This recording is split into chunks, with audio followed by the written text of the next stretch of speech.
Hello. How's it going out there? What's going on, Ganja Horn? And you're right, tracking. It's just all this stuff on the bottom, like... Just gotta get that slider right, you know?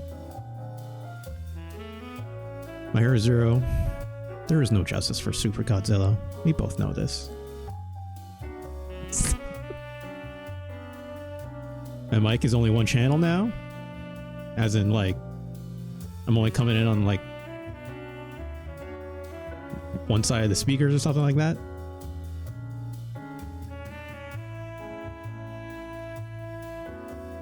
Well, that's not right.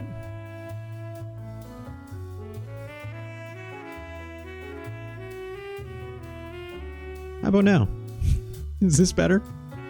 I have no idea why OBS was set to stereo for my microphone input. Should I restart the video? I mean, I could. All this witty banter would, you know... necessary. It's fine. Whatever. Apologies for that. Anyways. Super Nintendo games, am I right? And what's up, Delfocus? Good to see you. Good to see you. Thank you for taking your time out of your busy work days to check out some Super Nintendo games, am I right? Like, it's the good stuff. I mean, sorry, I shouldn't be so presumptive about the good stuff when, you know, it's like some good stuff, some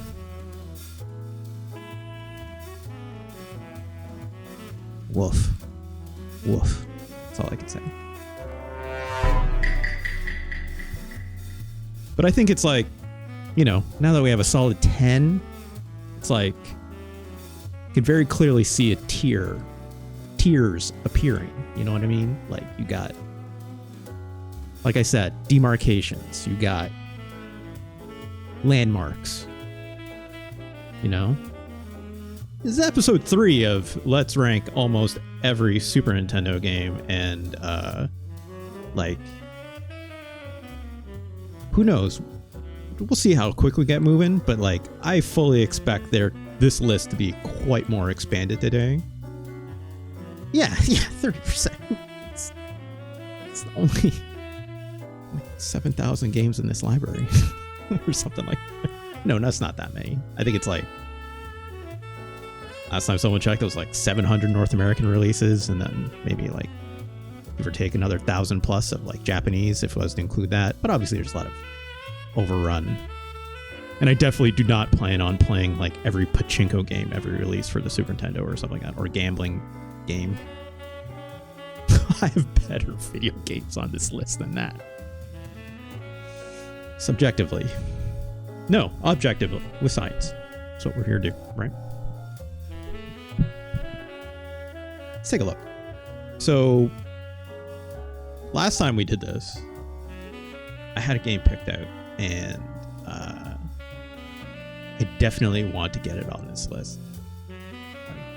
Mostly because I have a history with it. This one was definitely a floppy disk special.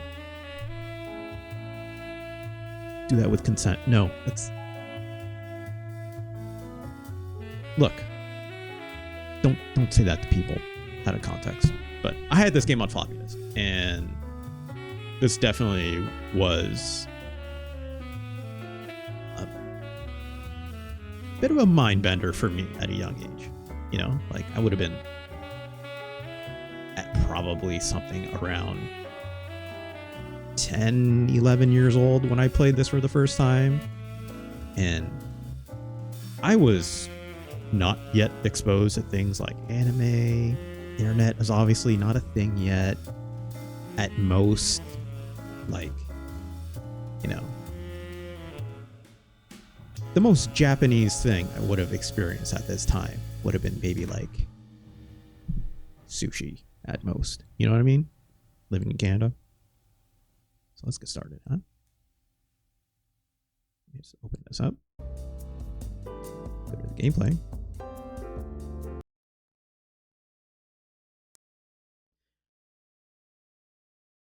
Just gotta capture. Ooh, boy, that's a stretchy boy.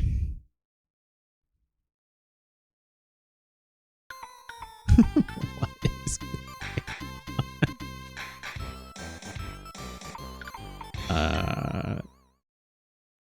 Gosh, okay. I guess let's take it back to the full cam real quick, huh?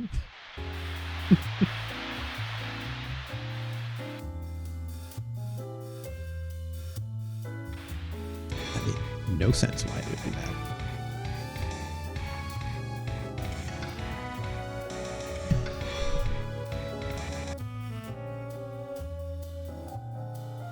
Why would it? Okay, that's a little bit better. A little bit better. Ah, there we go. Got it now. All right. Let's try that one more time, shall we? Perfect. This game, I need to pull up my list because I guarantee going to mispronounce this game. This is Parodius da Shinwa kara Owarai e. Which, as far as I can tell, according to Wikipedia, translates as Parodius from myth to laughter. This is obviously a Japan release, if you can't tell, from 1990. This game is basically Gradius, obviously being a Konami special. I want to hear that sound effect again because it's so good. Just because, you know.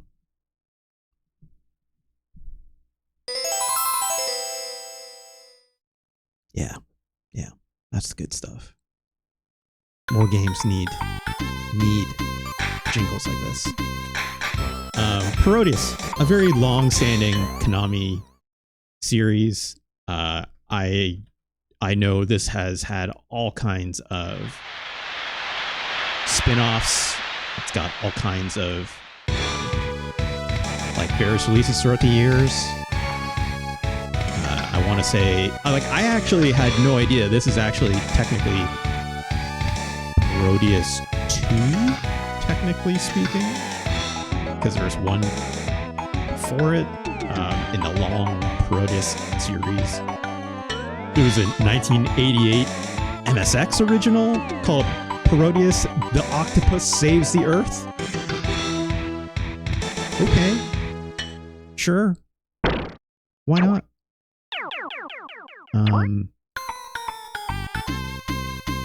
We gotta see what Omake is about in that menu? Yeah. Let's find out. My controller would work.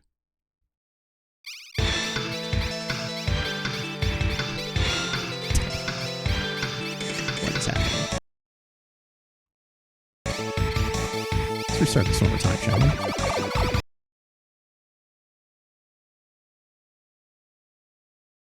Live. We're doing it live, people. There we go.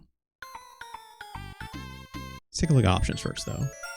Of course, like many classic video games, gotta set the lives all the way up. Game level, I'm gonna leave it at default. It's a music test.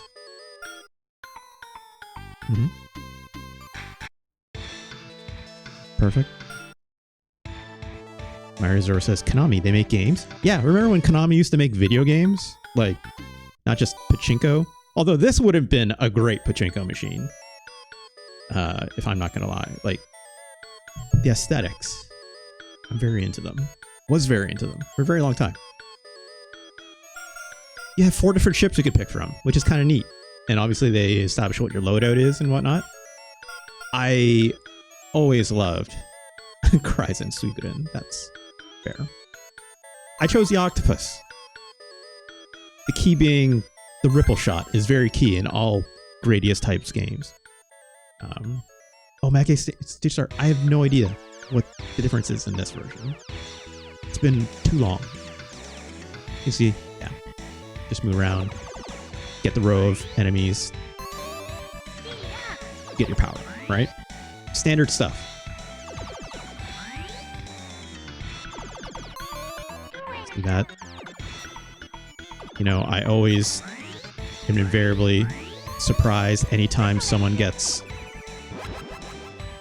more than 2 speed power-ups, you know? Oh my god. No idea what just happened there. But we lost all of our power-ups. As far as I can tell, this is just Gradius. But every time we take a hit, it doesn't restart the stage. Does that appear to be what's happening here?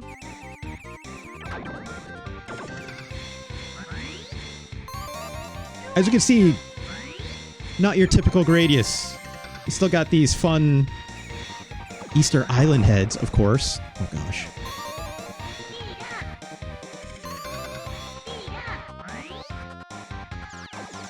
Game is still very much your typical Gradius shooter, but it looks quite significantly different, obviously. Oh gosh.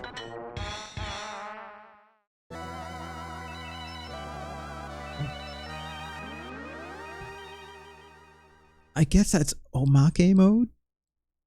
I think it's literally you just play the stages and it doesn't restart when you get hit, which is very weird to me. Also, starting on level 4? Okay. Like, that stage is significantly more difficult when you start off with, like, no power-ups, obviously. Yeah, the Gradius team having some fun with it, right? Yes, they should. Let's try it again, but the normal game type. Because then we can actually start from level 1, you know? I guess I also forgot there's Bell Power, which is like, I think more or less replaced like the equivalent of like bombs, where it like does like a screen clearing thing to like get rid of every enemy on the stage, or within the view at least. Let's get this done for real.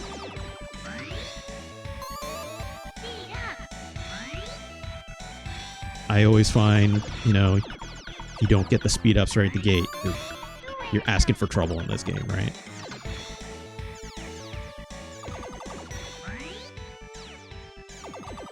Also, those bells, very much a Twinbee thing, you know?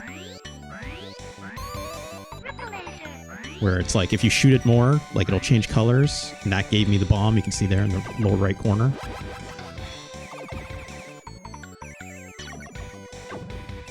Otherwise, you know, it's like all your typical Gradius things are here. Like, the design of every Gradius game is pretty similar, all told. It's just a matter of aesthetics, right? It's like, you know, the fact that they're establishing like this cutesy aesthetic is fun, right? It's different. Even like Life Force on its own was different than Gradius, you know? I don't remember all the fun ship type names of everything. Oh gosh, just really did a screen clearing over there.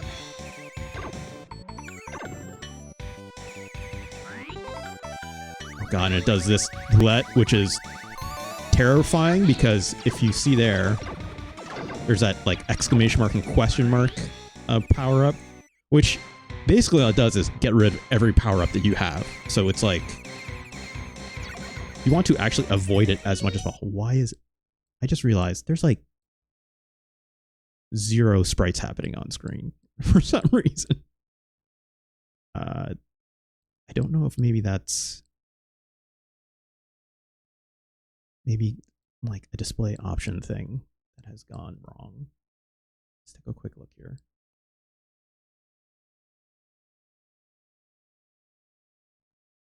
Because there's definitely sprites missing here, which I realized as I was playing.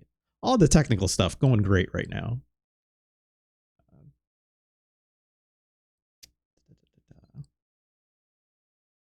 Let's try.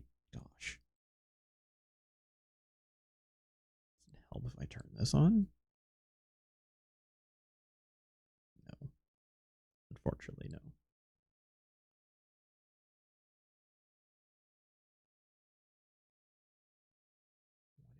To do.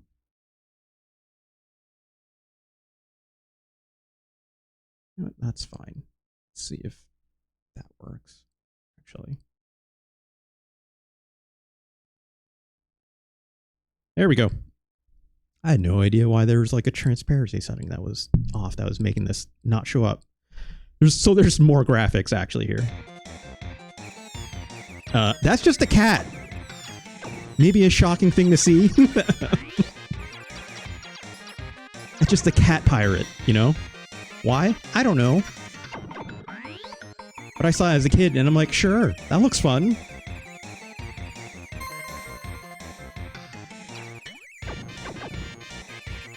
If I'm not mistaken, like, you know, like in other Gradius types games, like there'll be a boss that pretty much is similar to this in ways.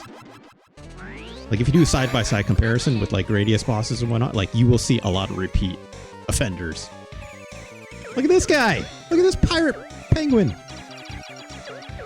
He's got this weird glowing belly thing. It's fun. That's fun. That's the first stage, I guess. Sure.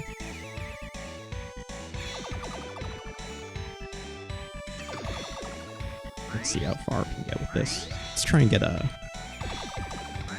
shield power up for that last option, and then the shield. And then, like, at some point, because of that roulette we saw before, you actually want to, like, stop getting power-ups just because you don't want to run the risk of it.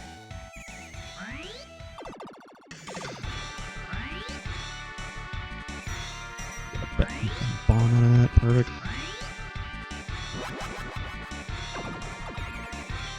At some point, it's also like it starts to become very hard to see what's going on screen, just because there's too much happening. Like these weird clowns.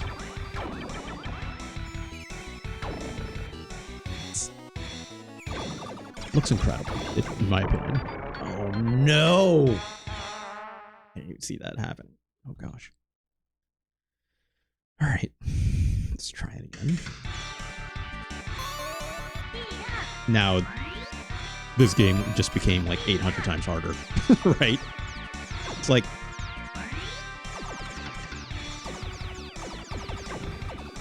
Oh gosh. It's like, this is what actually makes this game hard at this point. It's like, if you die, that's it. It's like, if you don't have power-ups, you are definitely in trouble. Let's get this. Oh, okay. Sure, great.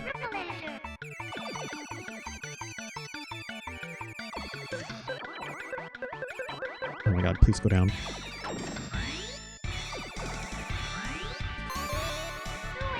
Alright, making progress.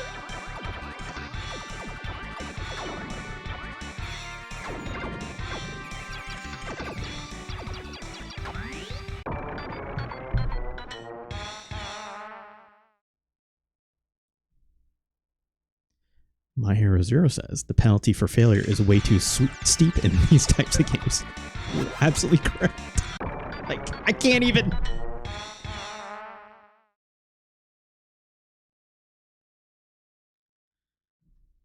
Gosh. Okay. That's way too many speed ups. I didn't mean to do that.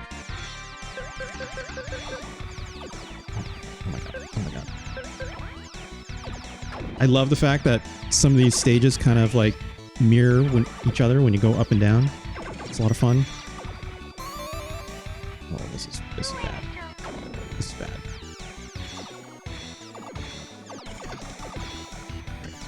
I need to clear. I think we're gonna clear.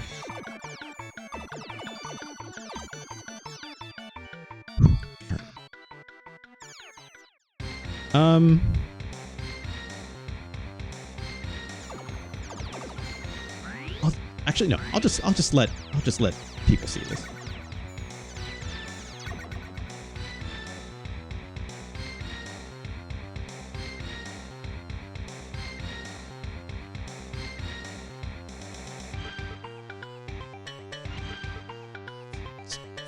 It's just a big lady.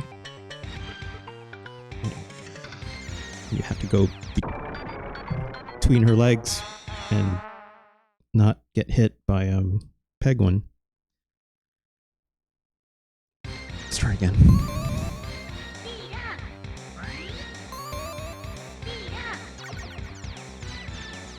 Let's try going through the legs of the big lady again.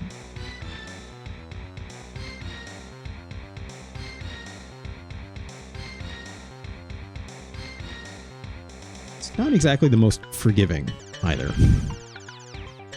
Shooting her does nothing, but hey, you know. It's fine. It's fine.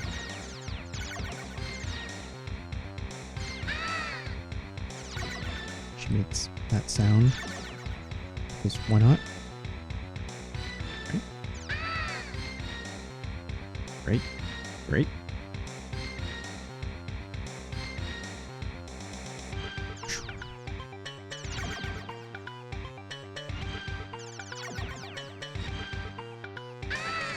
Come on. Come on.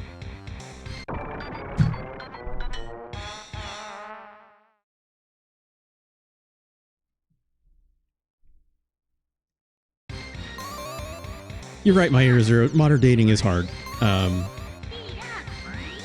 And so is Parodius, you know. So are Gradius games.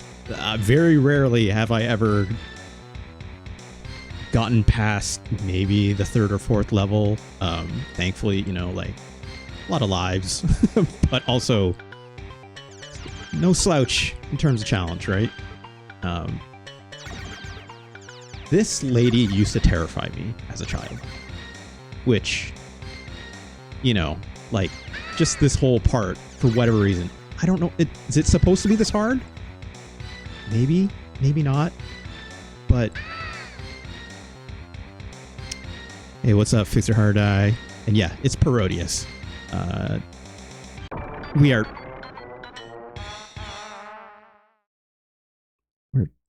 We're stuck on the big lady. The big lady is. What's up, Panthera? This lady is a spider with the disguise on. I want to say, tough focus. You're also stuck on the big. Oh, the best of us are, you know. I want to say in other Gradius games, like this is like a giant robotic spider of sorts. But in this case, it's just fun show lady, you know.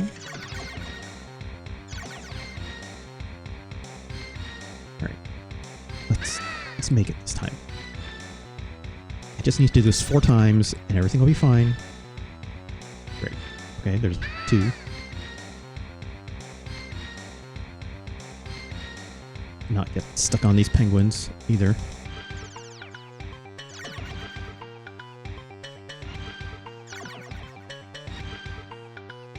She does wink. It's true.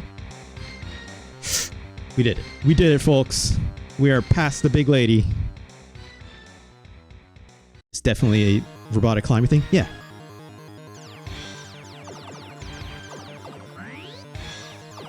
Ouch. Fight a boss with this. It's gonna be hard.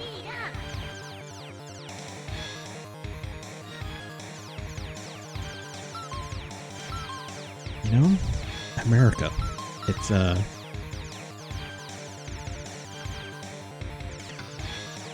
these bosses are, if anything, not lacking strangeness. That's for sure. Great. But great. Yeah, Parodius, got him. America, got him. Oh, finally a normal stage to get some power-ups on. 4 lives, that's not bad, I guess.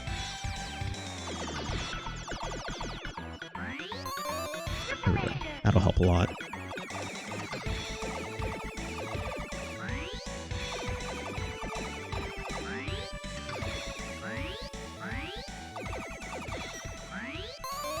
Great, great.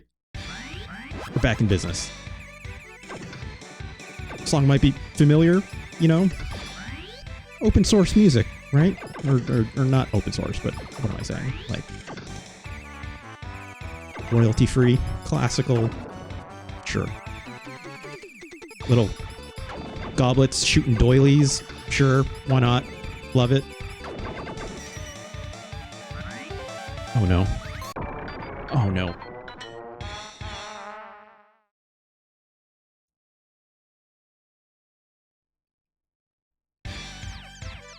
So I got killed because the roulette thing. This game's a jerk.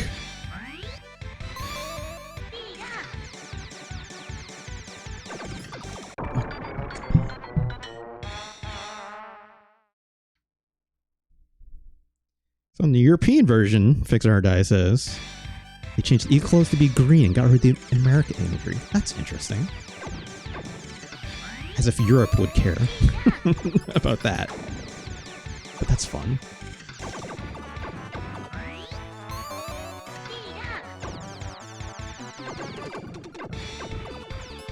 Also, as far as I know, there's definitely spots in this game where I can get stuck because I don't have enough power-ups. Oh no, not... Great. Thank God. If you don't have enough speed-ups, there's just areas you literally cannot get past. Also on top of that, there's areas that enemies will totally come at you from the back end, and if you can't kill them, you're also toast, which is not great.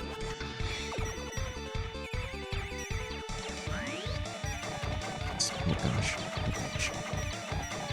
Gosh. I don't like this. I don't like this one bit.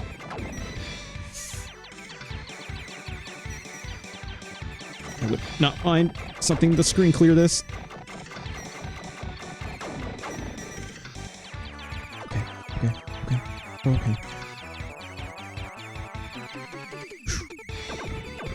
Game is stressful, to say the least, you know? Oh God, we have to move. Come on, just let me through. Just let me through.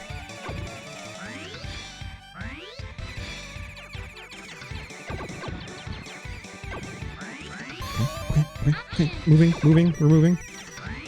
Great, great, this is all great. Gosh, gosh, gosh, oh gosh. No, oh, okay, fine, I guess.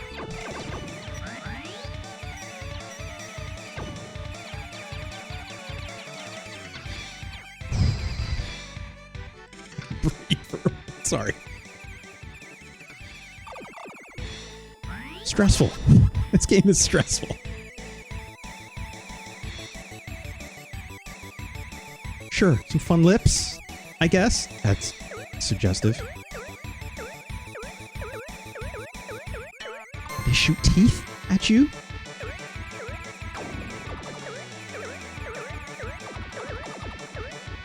Come on, come on.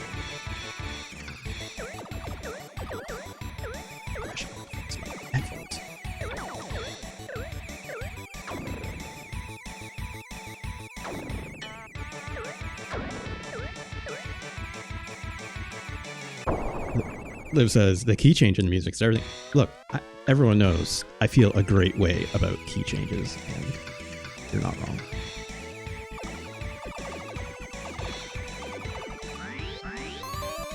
Okay, okay. Right. Now I feel like we're in a semi-comfortable place again with power-ups, which is good. Oh gosh, flying pigs.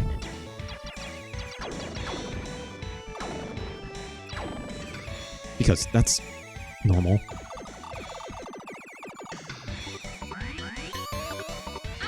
All right, this stage.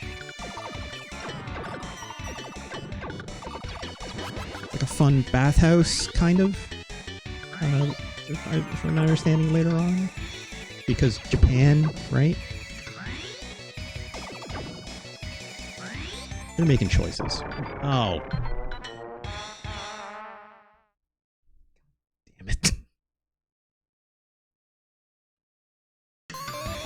I still like this game. This game might be ridiculously hard. I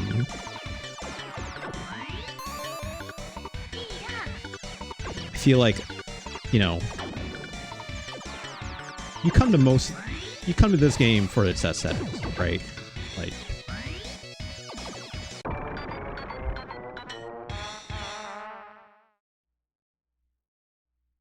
God damn it.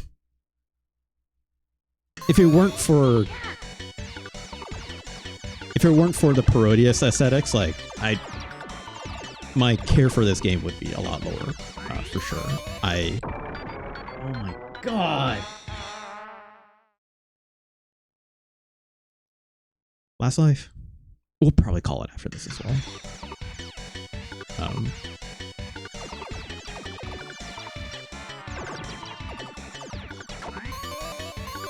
Most of my memories of this game they're still very fond. I have gotten further in rare times, but it's like, you know, probably preferably with save states or something.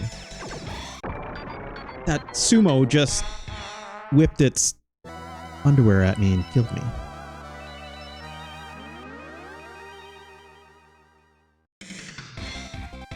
It was fun. Little continue menu.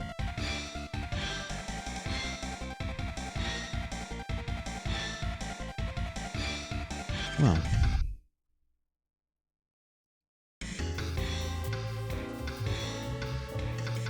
Oh, wait. No, hold on. Let's go back to this. Look at this. Look at this, like, high score name registry.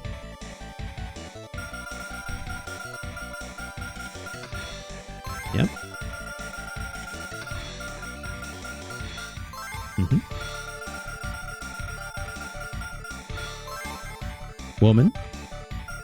Man. Other? Yeah. 1990. I think the label on this game says a different year. Oh, right. Okay. Arcade game came out in 1990. And the SNES version came out, or Super Famicom, I should more accurately say, it's 92. Yo, Parodius, Konami, go woke, go broke, am I right? Don't. No, that's not true. Don't do that. I love this, like, little icon for it though. It's like, it's fantastic. It's like question mark and then like both, you know, symbols. Like, yeah, like why not? And then look at these, like something, like you could choose literally anything else. An alien. I think that's, I guess, a baby, right? Looks maybe like a catfish of sorts. It's definitely like a fish, I think, with like whiskers. It looks like a pig, maybe. Seal? Yeah. Okay, Mahirzo, you're correct. That is probably correct. I think that's a pig. That's, I want to say, like one of the enemies from original Gradius. An Easter Island head. Eyeball, which probably also an enemy from Gradius, if I had to assume. And then just like underwear or booba, because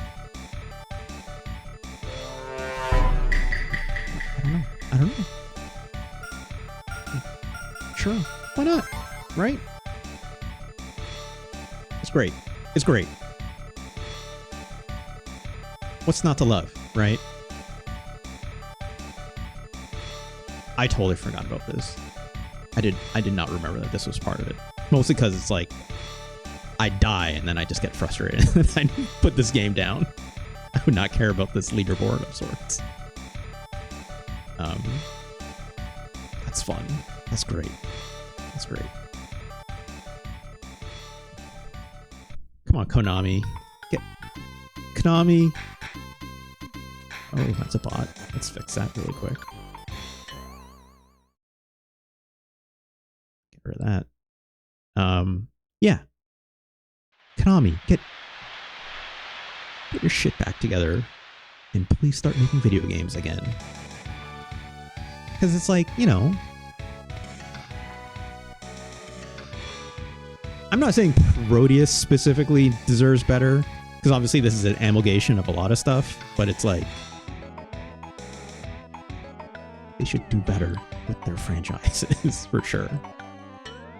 Donch says, fuck Konami, we got Kojima Studios. He took the woke with him. Yeah. I mean, look, we can have both. Why can't we have both? I would like to know what a new Parodius would be like, you know? It'd probably be very much like a... It'd probably be full of waifus and be hitting hard on that market. Quite literally. Yeah. Kojima, historically good at writing women. Yeah, exactly. Anyways.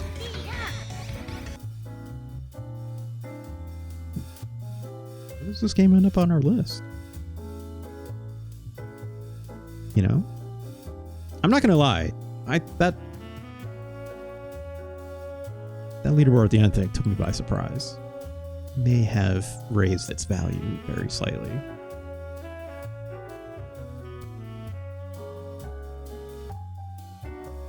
Yeah, Shinwa thoughts and deeds. Konami should be ashamed of their thoughts and deeds around Parodius and not bringing it back, or just doing video games. I just want to see. I want to see them do something more with Castlevania that's just not weird DLC, right? I would like to see them do that and not just worry about the anime, which is fine. There's so much more they can be doing. So much more. Let's get the official name of this game again, because it just Parodius da Shinwa kara Owarai e. Where's this game go on our list? Is this game better than Ultraman? Yes, both of them. Easy.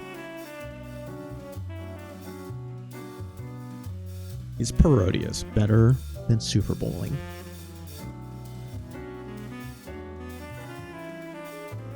You know, Super Bowling gives me good feelings, you know? It's so much more quaint, obviously, right? But sometimes less is more, right? Would I rather play bowling than Parodius?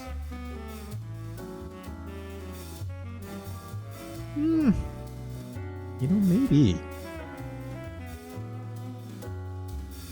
At some point, I would, like, you know, if I had, like, I had this game on the floppy disks, and you didn't have things like save states with that, right? So it's like the challenge of this game was definitely a factor. So I definitely want to keep that in mind too. But like in a modern day setting, generally speaking, it's like you're going to be like criming your way through this game probably, right? As with most Gradius types of shmups of sorts, if you can. Because like it's unrelenting, right? And like, right, yeah, like I chose difficulty 4, but it's like even on 1, this game is brutal, right?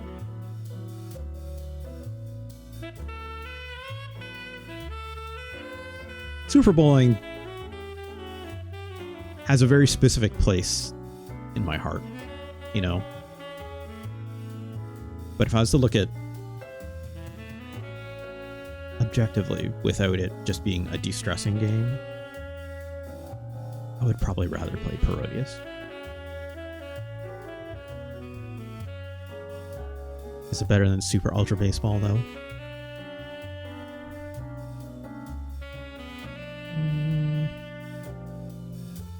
I think it is. Another game that feels a little too quaint for what it is, you know? But is Parodius better than Super Tetris 2 plus Bombless?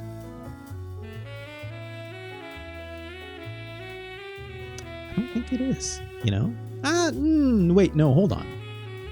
Some of its parts, right? I'm just looking at Bombless and I'm like, looking at Bombless and I'm like, I'm looking at too much in a vacuum, right? Like, Bombless is great.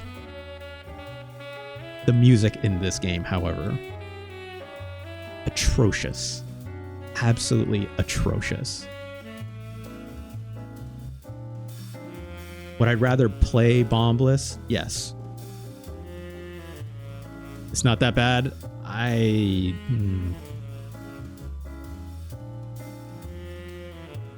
We need like it's like I don't want to relitigate, but like I will bring that music back up if I have to.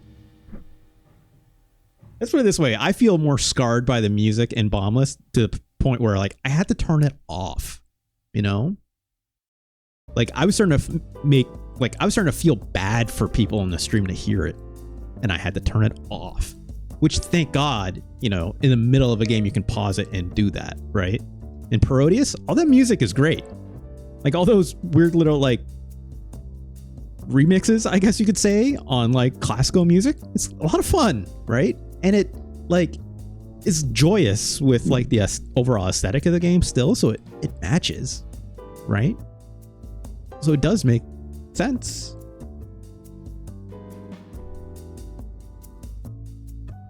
I'm gonna say Parodius is better than Super Tetris 2 and Bombless. I should not be letting Super Tetris 2 off the hook. That would be incorrect to the full package. However, is Parodius better than Cybernator? No, it's not. Let's be very honest. Absolutely not. It's like Parodius's downfall is the fact that, unfortunately,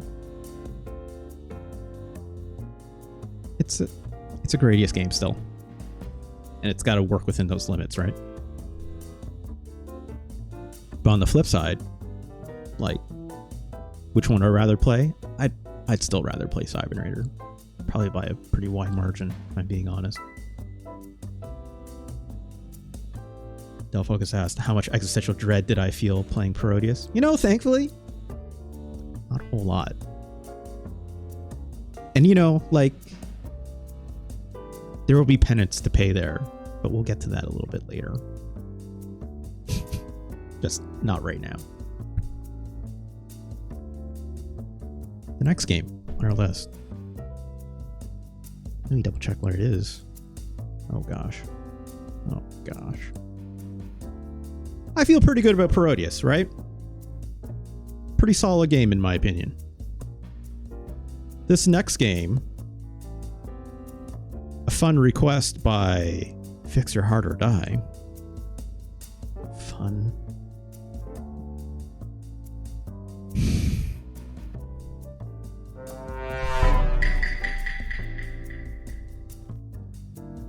I had to know. I had to know. I had my own Captain Skyhawk moment like Jeff did.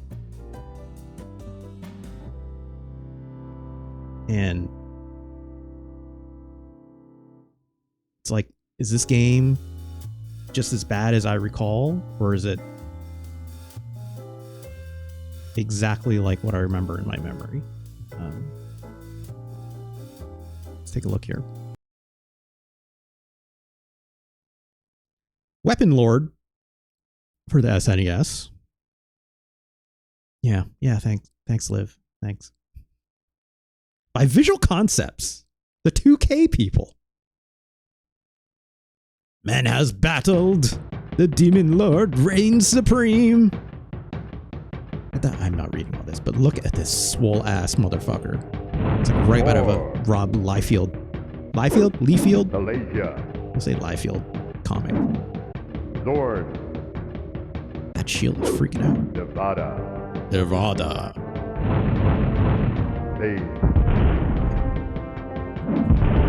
Gentai. Did my guy just say hentai? This text is going way too fast and I can't read it. Also, the font work is terrible. Taylor would be so mad. WeaponLord, 1995, by Visual Concepts. Because why not? If I need to remember people or remind people, this was 1995 where like this kind of artwork was popping off, right? It's like Rob Liefeld in his prime. People love the heck out of like some Jim Lee looking comics. It's just what you saw, right? published by Namco because why not? Sure. At the time, Visual Concepts, this is not their first fighting game, you know? Do I need to remind people of a 1993 game called Clay Fighter? Perhaps that will be telling when we actually start playing the game.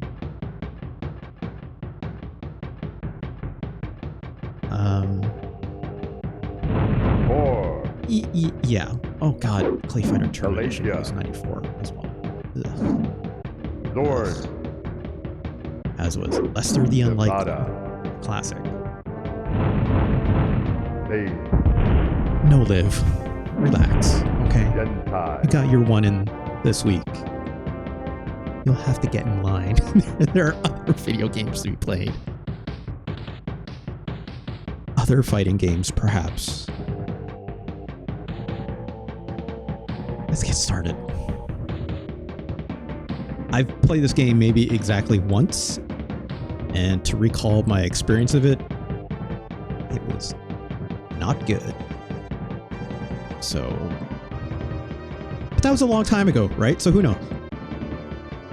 I have no idea. Look at this fake Street Fighter 2 menu, right? Like, a lot of difficulty settings here, which are not numbered, so I have no idea. Adventurer, then Warrior, Barbarian, Warlord, I guess. It was defaulting on Barbarian, right? Let's take it down a notch, because I fully expect this game to be rough. Yeah, 2 out of 3. Sure, timer. Button setup. Now, I have no idea what these back and fore slashes mean. And the fact that it's like backslash is on L, forward slash is on Y is wild to me. Like, it's not as easy as obviously like punch kick, but it's like whatever. Let's just get in the game.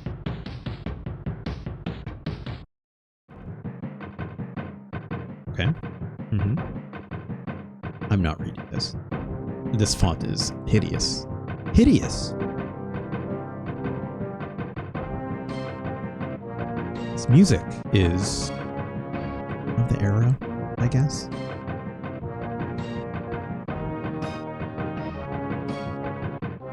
Conch says, the best fighting game from 94 was One Must Fall. Yeah, now we're talking. Unfortunately, not on the Super Nintendo, but an incredible video game. Also, all this Clay Fighter talk. Look. Clay Fighter will end up on this list eventually, okay? But right now, like, I need time to heal, probably, from some of these games. And then we'll get around to Clay Fighter. Okay, here we go. We got 6 characters. Gentai, not hentai. But from the look on her face, clearly she's annoyed every time someone is mistaken, you know? It's like, please, it's gentai. And it's like, okay, you know. It's not her fault that, you know, her name is Gentai. God damn it, My Hero Zero. God damn it.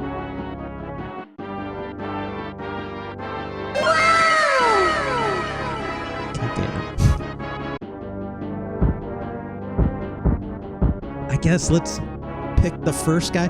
So, okay, I guess other long story short, this game I saw a lot in game magazines at the time. I want to say it's like definitely like EGM and GamePro definitely did features on this.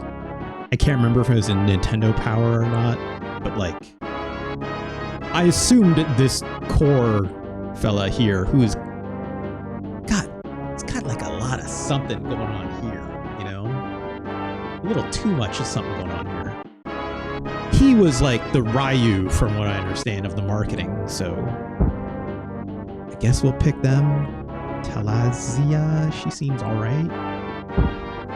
Bane, this big boy in the back. Zorn. I don't know. Okay. Hentai. Divada. Sure. Core. Mm-hmm. Okay. Sure. Sure. Let's get right in it. Okay. Battle 1. Oh, right out there, huh? No countdown, no nothing. So I did some very light reading about this game. God, look at these combos. What I understand about the fighting system, you're supposed to be mixing up like these back and fore slashes.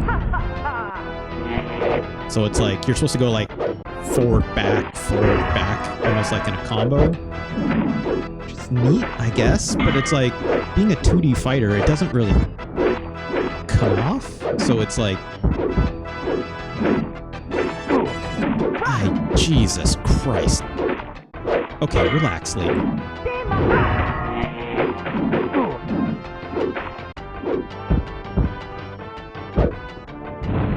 Nevada wins. Battle 2. Start again.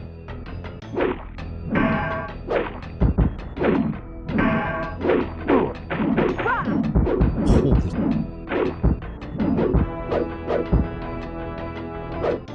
One thing I will note, not a lot of frames of animation on these swings. Jesus. I'm holding back to block, but I'm certainly getting comboed enough where it doesn't matter.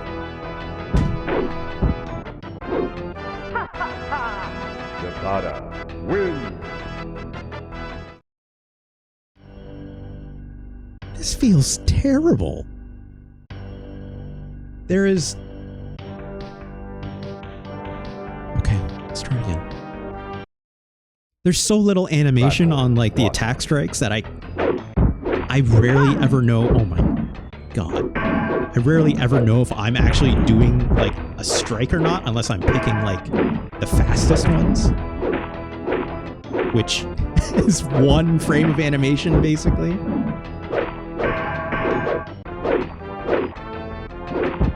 Okay, there we go.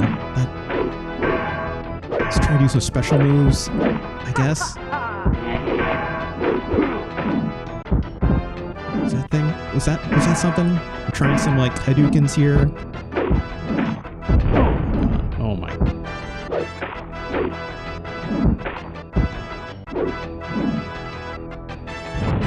Nevada wins. Color palette is very Game Gear. I agree. Battle 2.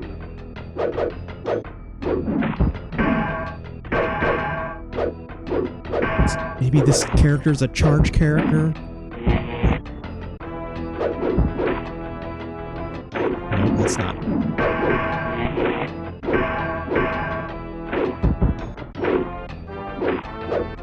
Please, just do anything.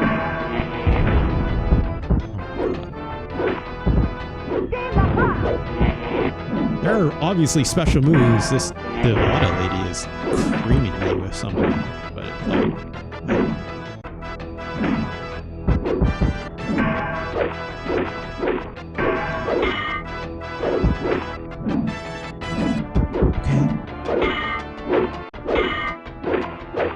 I think there's also like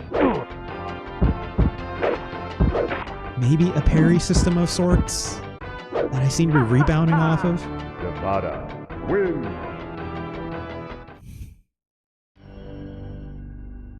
Oh my God. Do I need to bring up a move list? Oh my Christ. Let's take a look here. WeaponLord, SNES Game FAQ.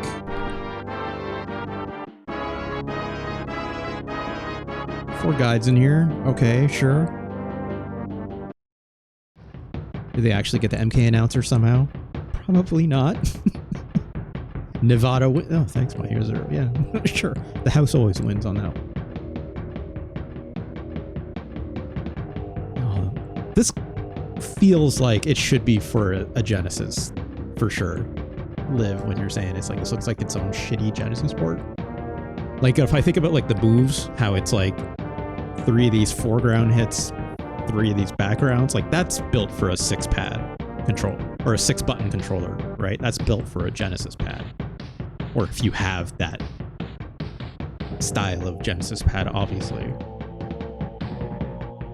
I like how this game fact says, note, if you're using a 3-button control pad, which is the original Genesis controller, of course, you must press the start button to switch between forehand and backhand swings.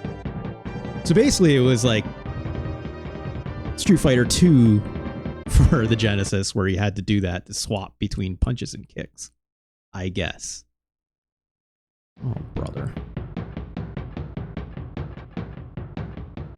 Looking at some of these other special moves. There's fatalities in this game, apparently. Because every game in this generation, or every fighting game, needed to. Nevada. Characters. Let's try Gentai. Bane, because that's what I'm seeing here for moveless. Because I guess.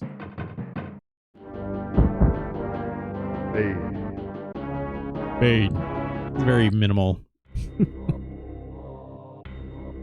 I love the Genesis, but this looks exactly how a Slapdash SNES Genesis port, except somehow it sounds. Yeah, not wrong. But without like the good like sound chip for the music, right? Okay, relax, lady. Stop for a second. Hold down moves and instant motion moves. I guess that means charge versus just putting in a directional command. Hold F2 or F3. Press back, forward, up, forward.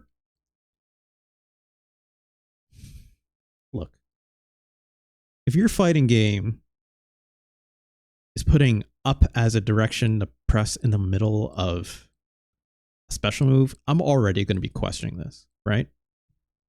The only exception being like doing 360s for like Zangief or something. But like,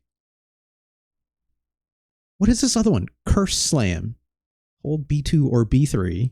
Press forward, up, and then down. Like, what are you doing? Hammer Blast, up, back, down. What? What? No, don't do that. Also, like, why is every special move like a... Oh my God.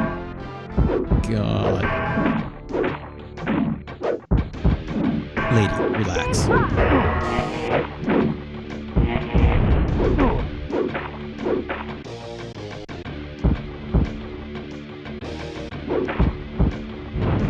Nevada wins. Battle 2. Fang Gutter. Back, down, forward, and then F2 or F3. Okay. If I would have a moment to even...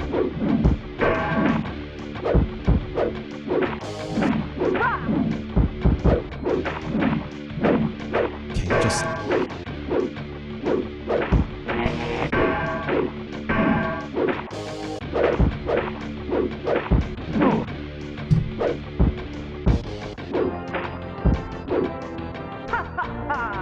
Nevada wins.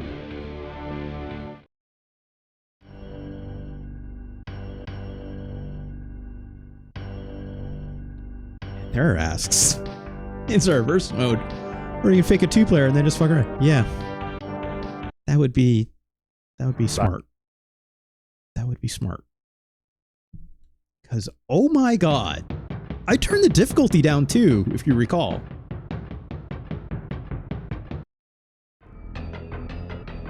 What is this menu? Whatever. Let's try this again. Oh no, I don't have a second controller hit start on the opposite thing, so no, I can't do that.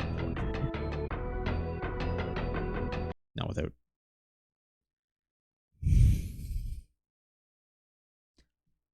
I'm done with this. I'm not gonna lie, I'm super done with this.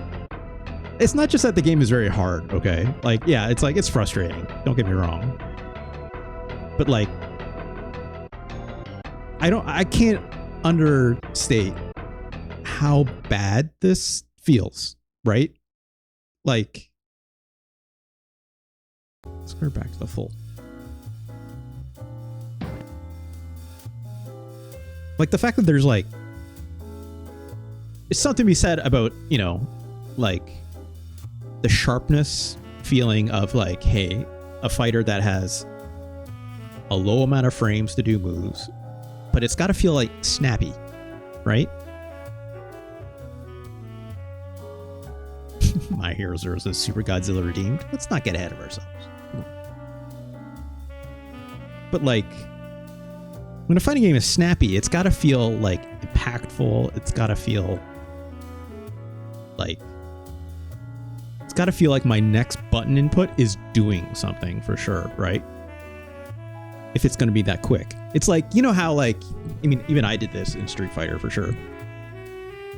Like you just like play as like, you know, Ryu or a Ken or something like that, and you're just spamming that like really short low kick or like just straight jabs. And then you just do it into like, I don't know, like a Fierce Punch or something like that. And you're like, that feels great, right? That did exactly what I want. This game does not do that. It's like, I feel like I'm spamming buttons. Like, yeah, I'm button mashing a little bit. But I'm doing them at like half the speed of that I'm actually pressing for like that fastest jab for sure. Oh my God. And it looks terrible. You know, we're still in the age where like sprite size still counts for something. But like, very infrequently do I look at a game and say like, these raw ass pixels are too raw, you know? Don't think the art direction has stayed the test of time by any stretch either. Like, just looks like edgelord art from the 90s. Just, it's not good. To be fair, we're still in the age where tall sprites are pretty. Yeah. Yeah. Guilty Gear. Real big sprites in that, right? And they're like smooth, but obviously technologically, whatever. It's like, I get it. I also did some like light looking at like YouTube videos of this game as well. Like the Genesis version looks exactly the same. In fact, I brought up the Wikipedia page for it.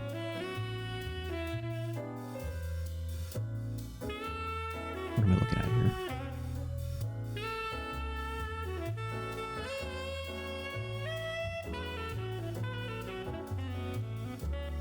Every single one of these reviews that I'm looking that were in like the reception section, they're all noting how like crappy like animation and how choppy it looked, you know? Like across the board. Ah, here we are. Next Generation magazine. Wow. Wow. I love Next Generation magazine. They do good stuff. And really nice paper.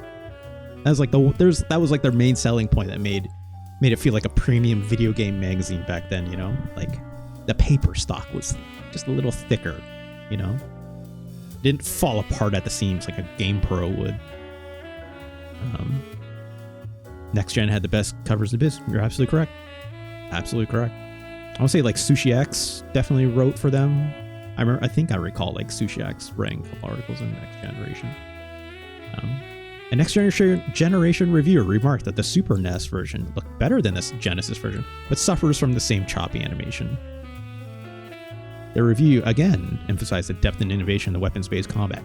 I didn't see that, however, whoever wrote that review. But hey, this game was definitely post Street Fighter 2 as well, so like, I don't know. I don't know. Put it on the list. Is this game WeaponLord? Capital L on the Lord, I guess, for some reason. Is WeaponLord worse? Super Bowling, absolutely.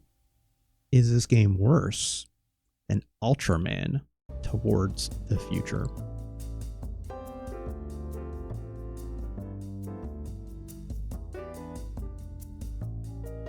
It's a tough question, actually. I was expecting to go a lot lower out the gate, but I'm like, well, you know, Ultraman Towards the Future felt also like garbage, but they had more frames of animation. In fact, too much animation that locked you in place, right? Zero says, always makes me sad to see the Gone Game review websites on old game Wikipedias. Yeah, same here. I think WeaponLord is worse than Ultraman. Ultraman brought me at least a little bit of joy, you know? Degolus, or I think it's just Degola. I've been saying Degolus because I think of Legolas. It just rhymes. I think it's just Degola. That elf-looking motherfucker. And Bogun, that real sad, that poor Bogun. Even poor Bogun is better than WeaponLord and anything we've seen today from it. Is WeaponLord worse than Venom / Spider-Man Separation Anxiety?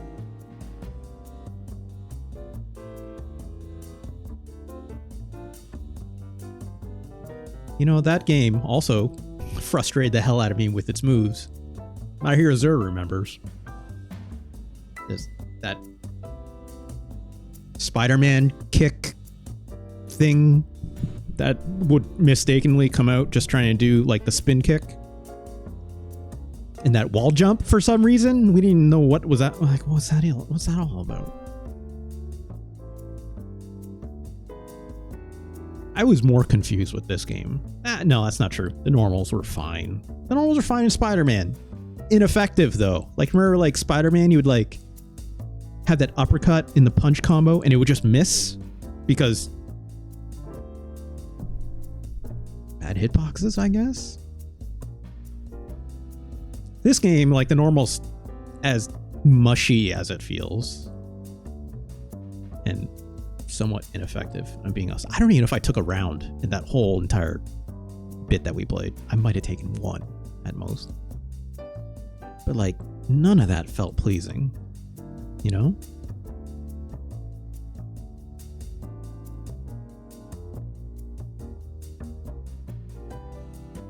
Which one would I rather play though? Sound-wise, remember Spider-Man had that like really sweet intro music? That was pretty good. Might have been the only thing worth selling in that game, if I'm being honest, but also that game was filled with like really mid-90s comic book art. Same generation of stuff, you know? I think Venom Spider-Man Separation Anxiety is a better video game than WeaponLord. That feels right. I don't want to play either, but that feels right. Ultraman did seem more fun bad. Yeah. Yeah. Had like fun freaks in there, right? Yeah. Like the fighting is terrible, but at least there's payoff for that terribleness, right? There's no payoff with WeaponLord. You just get to do more of it. Ugh. Zero says, I always think about the kids who rented these games for the weekend. Oh gosh, can you imagine? Like, oh, we're doing a sleepover at Jimmy's house or whatever. It's gonna be so much fun. We're just gonna like stay up all night and play SNES games. Let's go rent a couple at the Blockbuster. This looks cool. Man, WeaponLord, look at these Viking looking MFers on the cover. Like, it looks badass, even if, you know, of the era. Then you play it and you're like, what the hell did I just spend my allowance on? Right? Like at that point, I almost feel bad that you have for like multiple nights, right? Oh, I got an AI math test and mom and dad said I could rent WeaponLord. Fuck. That's exactly it. That's exactly it, right? This game seems like a grift at this point. All right, so let's talk about the next game. I think it's going to be key. Ultraman, Japan, 1990. The game that gave me a headache because it was just so high. Just, it's like, I still feel like it hasn't escaped like this part of my brain, you know? It still hasn't escaped like the sensory parts of my brain that like recall sound, because it's just so sharp. Left me wounded. Much like another game that left me wounded after this, but we'll get there. Maybe, who knows? Is WeaponLord worse than Ultraman 1990 Japan release?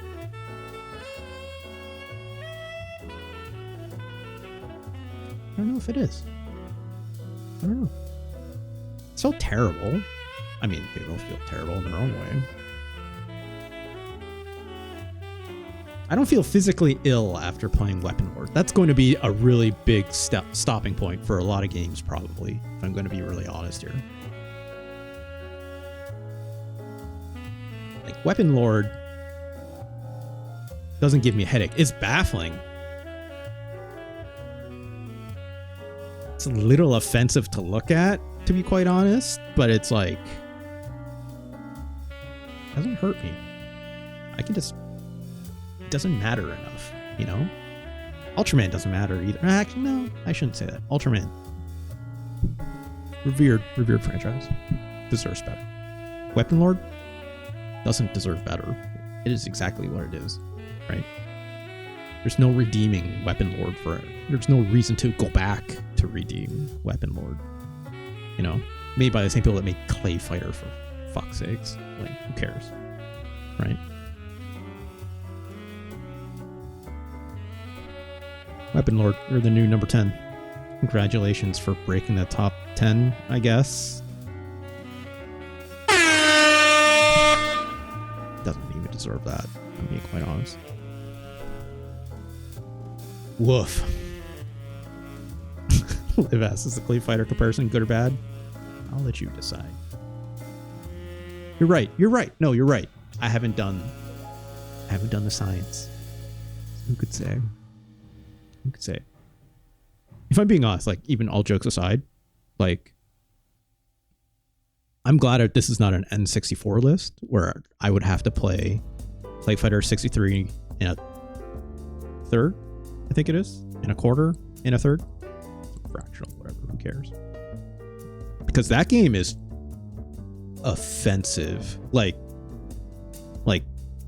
if you thought, you know, seeing me go through the copium of playing Super Punch-Out and trying to like talk about the stereotypes in that game, like, that game is irredeemable. Not just because of even like it being a low quality video game on its own. It's the stereotypes are literally irredeemable, right? And it's just, I don't even want to think about it anymore. Let's move on. Let's cross that off the list. Thanks to Fix or Hot or Die for that recommendation. Thank you, truly. Next game on the list. This is a game that I had on my disc copier as well.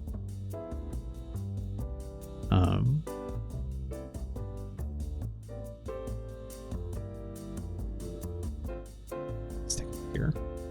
Find it.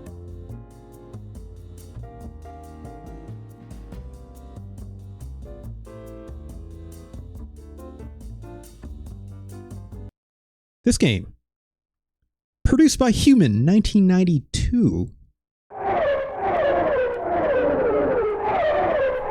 Oh my god.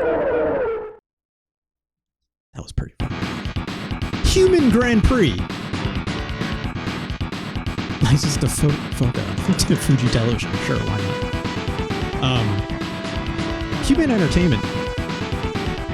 Japanese developer. Quite notable, in my opinion. Mostly for its involvement with Fire Pro Wrestling as a long-standing pro wrestling franchise or video game franchise.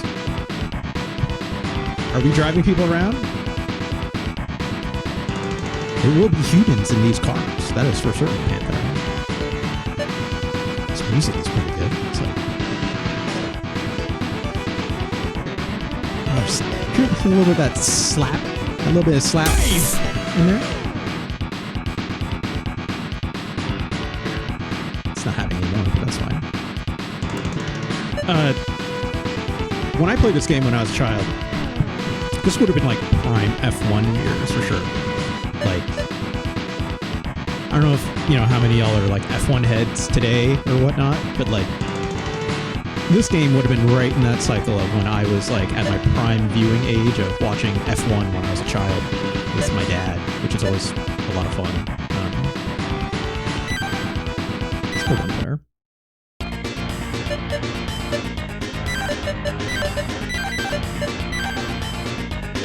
Machine select.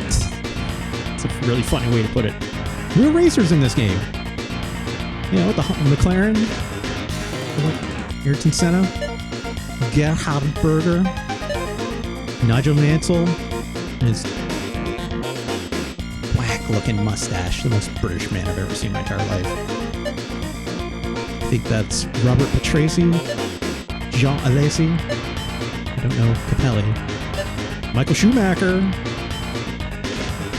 Very early career, Michael Schumacher. Martin Brundle. I don't recognize him as Google Mean. I've seen that name. Some other folks. Suzuki, I think, has some notability. Sho and Katayama, who always came in dead last. Yeah, classic F1 teams. Like McLaren, Williams, Ferrari, Benetton, which doesn't exist anymore. I think maybe something else today. Yeah, this game looks great. I appreciate that there's like ratings and stuff because yeah, that's F1, right? It's like every car is actually different. Even says its engine for some weird reason, which is really fun. But gotta go with the realest of the race car drivers. Rest in peace, Senna, for sure. Oh, and it's got like those V12 kind of like sound effects on the F1 cars. Good stuff.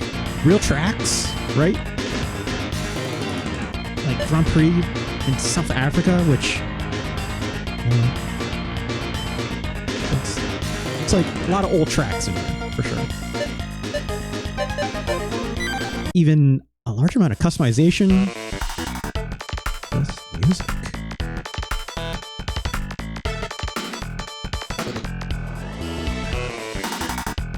Oh, it's got drops.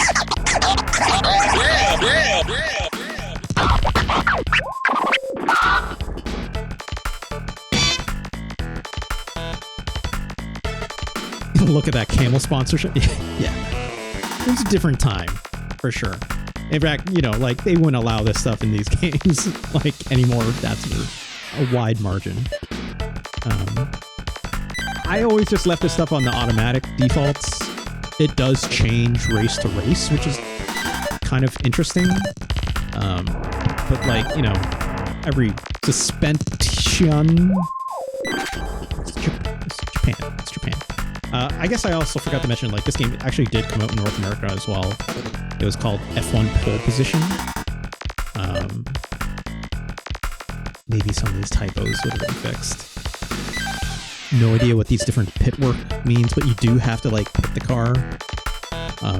Which is fairly...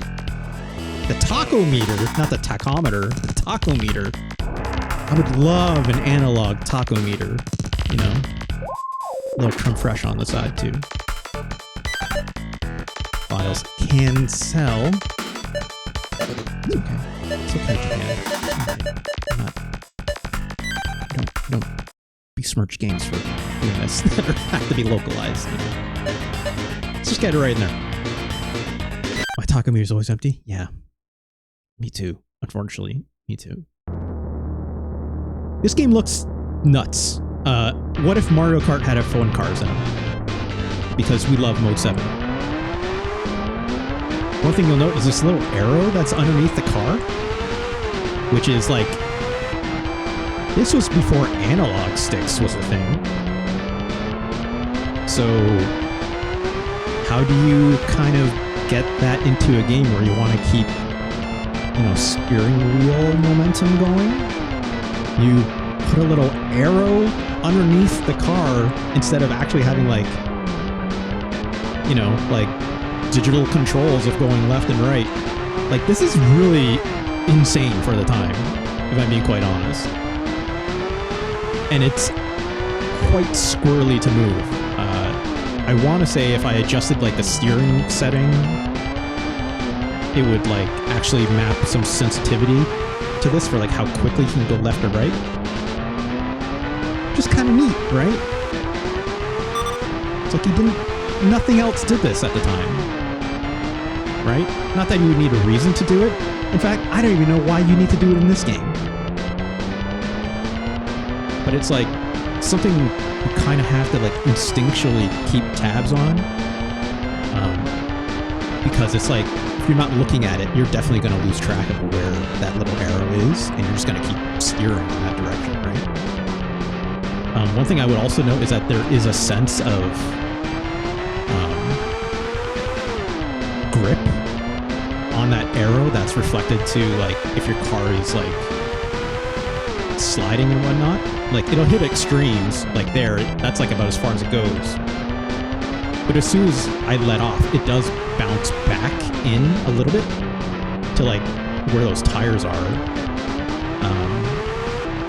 Because it's like you're getting out of, like, kind of a skid, right? Which is kind of interesting. So it's like way too early for, obviously, like, real driving physics. But, like, obviously I have to hit the brakes, right? Like, if I don't hit the brakes, like, I'm toast for sure on these corners. Also, you can see there, it's like there's some meters there for, like, the health of my car and its various parts. Just neat, right? This is something that you'd see often in a lot of games of this era, that's for sure.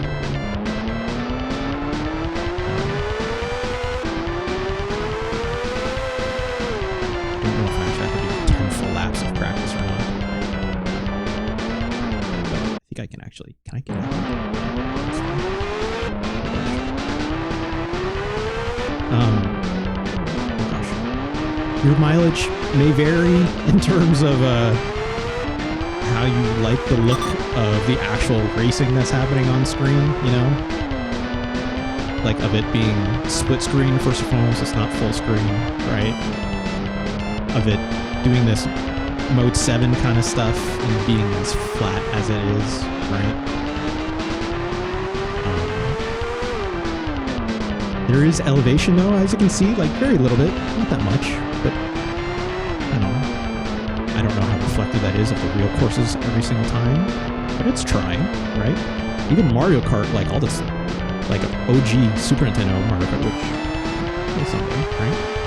Like, all those tracks were flat, right? Like, there's no elevation change in them whatsoever, even though you technically jump and whatnot in that game.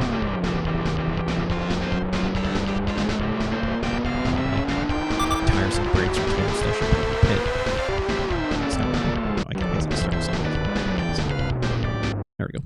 That's good enough. Let's just get right in the race.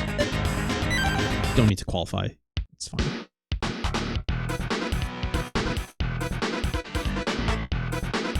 Yeah.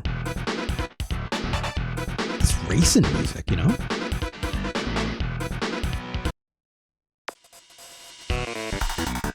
Love it.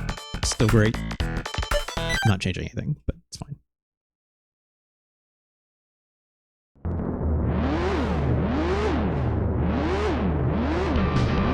Oh gosh. So, the thing that I know about this, I love how they do, like, that little sparking effect like F1 cars do, right? It's like, trying to pass in this game is surprisingly hard.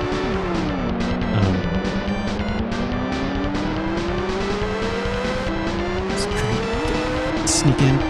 Oh boy, oh gosh! Here's the other thing. Collision in this game really doesn't matter that much. But it will screw you up. I have no control over like what direction I end up facing by the end of it. But it literally can wreck people. You can wreck out of the race if I recall. So it's like you do want to be somewhat cautious. It's like F1 racing, right? It's like any collision will probably end you, but in this, like, it's not that punishing, thankfully. Just a little bit punishing. Oh, let's get on. I'm only doing 10 laps, which is not that bad, right? Oh, gosh. Mostly driving in the grass would be bad. Oh, no. Well, okay, great. Still surviving. Crashing is working out great for us right now.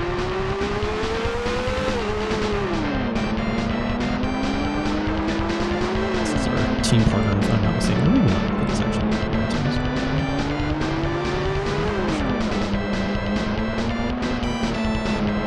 another way. Excuse me. Ooh, right on there. Great. This steering is quite, like, you have, oh gosh. Sorry, excuse me, nope, that's a wall. The steering definitely takes some getting used to, but I don't think it's not necessarily unintuitive, so you're definitely going to be struggling to, like, get it right back dead in the middle if you want to, like, drive straight, right? So, like, I kind of wish there was, like, a button for that. I would kind of like lock it back to center in a way.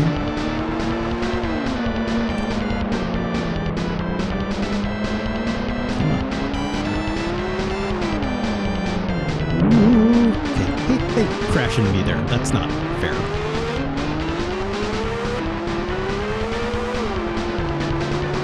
That was.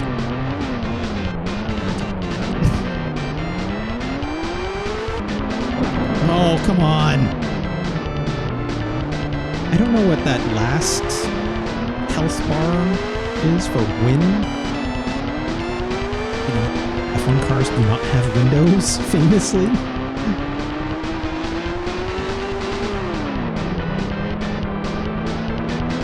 But, hey, you know, it's fine. Oh my gosh. It's fine.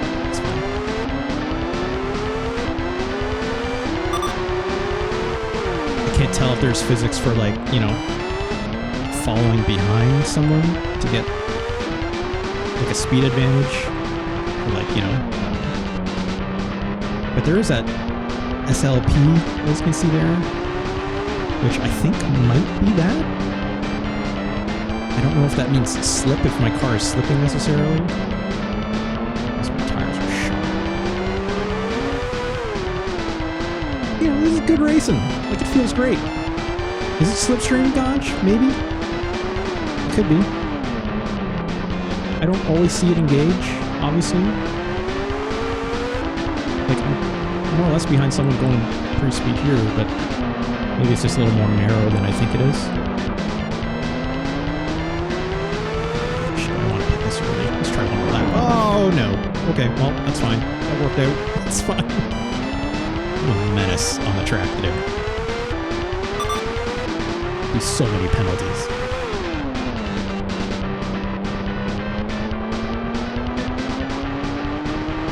This music, not terrible.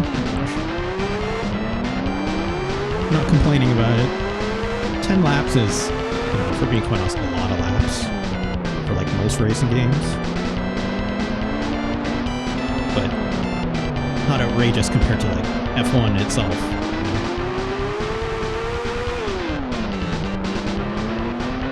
Yes, I should pick this lap.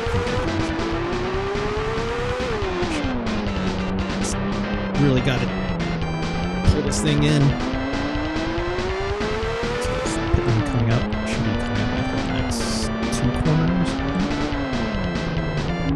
Please turn forward. Way off course here. Like trying to make this a 1 pit race. Oh, that's wall. Okay, that's fine. I I don't know what any of these mean.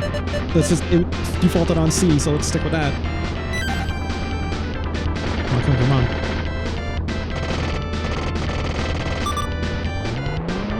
Great. That was a long pit, for being honest. There's a lot to fix. There we go. Feels good again. Car's actually turning when I ask it to. Again, trying to straighten out a little challenging. Because it's like trying to like keep an eye on the road, but like not look at that like directional arrow of how much I'm turning. So you're just kind of like looking in the kind of your peripheral to try to like notice that in a lot of ways, which is difficult.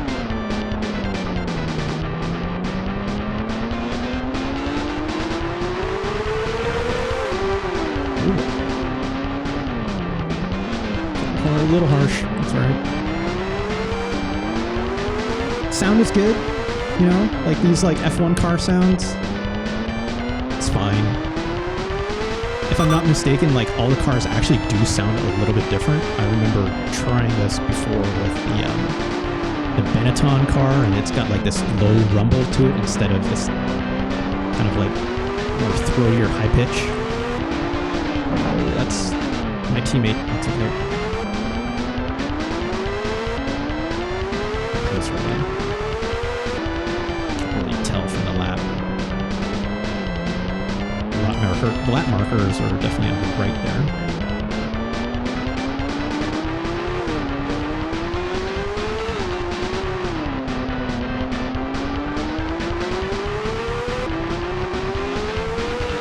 Okay. We're starting to actually lap people though.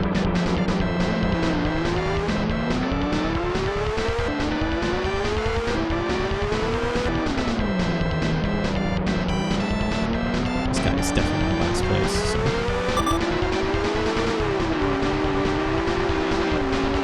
Ooh, just snipped by that.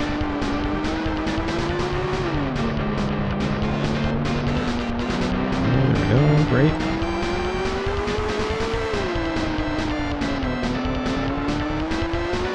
You know, playing this on an automatic transmission is probably the way to go. If I was doing like manual, that'd be a lot to ask for. But I actually do generally play most racing games, you know, doing like stick shifty manual or whatever. This game would just be too much, and like the physics just don't matter enough to. Oh no! Oh no! Oh no! Oh no! Okay. Yeah, the physics don't matter enough to warrant the need for like shifting gears necessarily.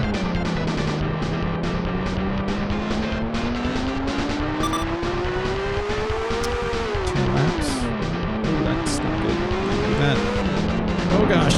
Oh, come on.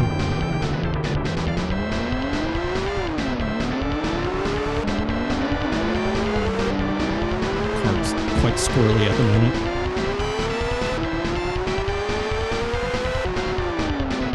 No, in the first place. That's alright. I think it's really interesting of this time where like, you know, in the age of like the Super Nintendo and stuff, you didn't get a whole lot of like less arcadey racing games, you know? Like at the time, right? It was kind of like, hey, do I have to hit the brakes or not, right? And like Mario Kart, classic example, like, do I need to hit the brakes or not? And like, yeah, sometimes you did, but like, more or less just slide your way around every corner you can, right? And that's enough to slow you down. Like Rad Racer classic on the NES. Yeah, I did brakes in that, for sure. But like, it's a much different game at that point, right? So I do find it interesting that there's like, games of this era started trying to do something that required a little more finesse, you know? Especially like, it's an F1 game, right? Like, I know there's a couple racing games on the Genesis that are notable, but I don't necessarily have too much experience with them. I know like Andretti F1 racing on the Genesis is quite popular, if I'm not mistaken.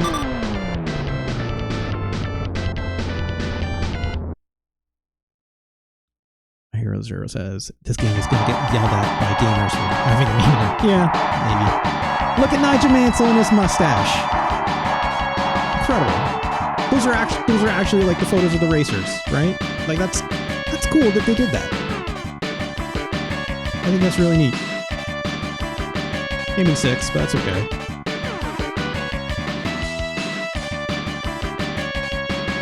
It's great. And of course, you know, typical F1 thing. It's like point systems, constructors. It's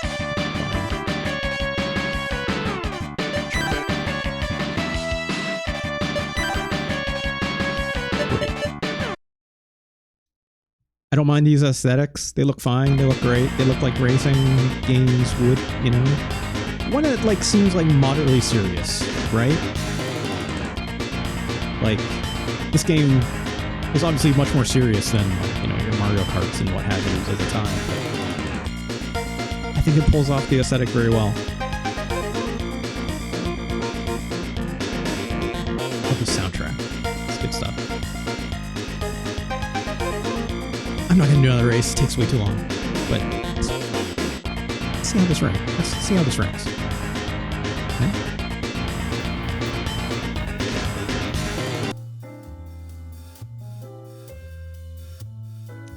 Human Grand Prix, 1992 from Japan. F1 pole position from North America. I think it's really funny that Human Entertainment is the name of the developer that made these. Puts human right into the title, you know? I think it's a lot of fun. I don't think they ever did that with Fire Pro. But Fire Pro in itself, we'll get there someday. We'll get there. First racing game for the list, which is why I mostly picked this one. Maybe it belongs... Where should we start?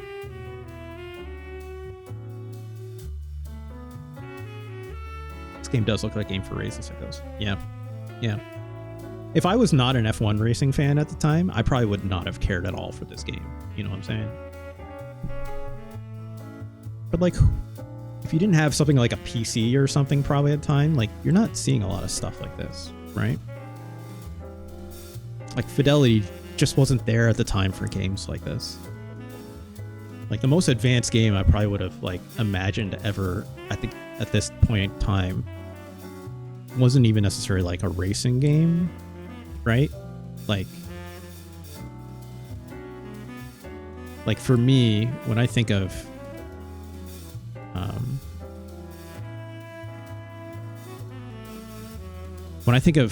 that kind of complexity for like physics and stuff like that, like you needed a PC, right?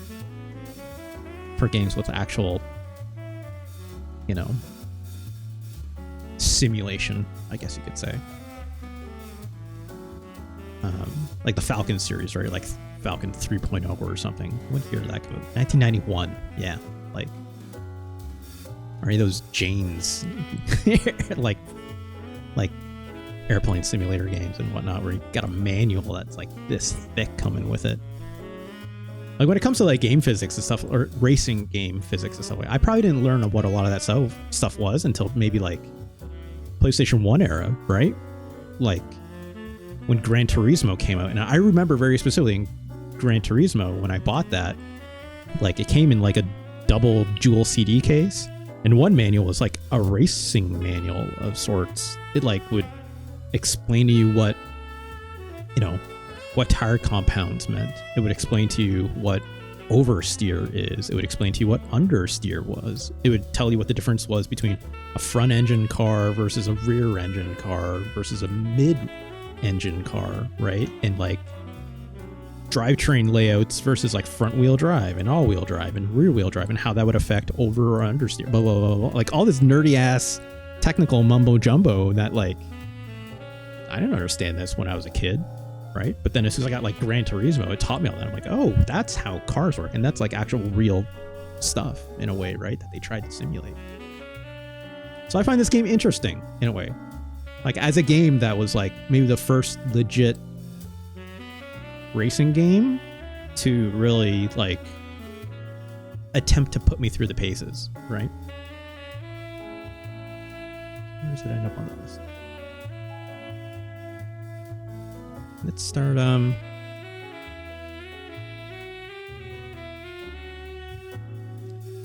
Ultraman. I think it is a better game than Ultraman. As much as easy. Looks better, sounds better. Has different kind of freaks in it. Those freaks being like real race car drivers, right? Doesn't have the Gola, but hey, you know, it's got Aaron Senna in it. That's badass. If you haven't seen it, like definitely check out like that documentary, obviously on him. It's spectacular stuff. Guaranteed to make you cry, just like by the end. Whereas Ultraman F1 Racing, if there isn't like an Ultraman kart racer of sorts that like takes all like Toho properties or something, like I'd be very surprised, right? There's got to be like a Tokusatsu kart racer out there. If not, like that sounds like an automatic thing that should be on mobile or something, right? Pick Kamen Rider and, you know, pick Ultraman. I would like to see Godzilla in a little go-kart. That'd be fun. And the Gola. And they can like throw red shells at each other, I guess, or something. I don't know. Human Grand Prix. I think it's better than Super Bowling. It's just a better game. It's got way more to it.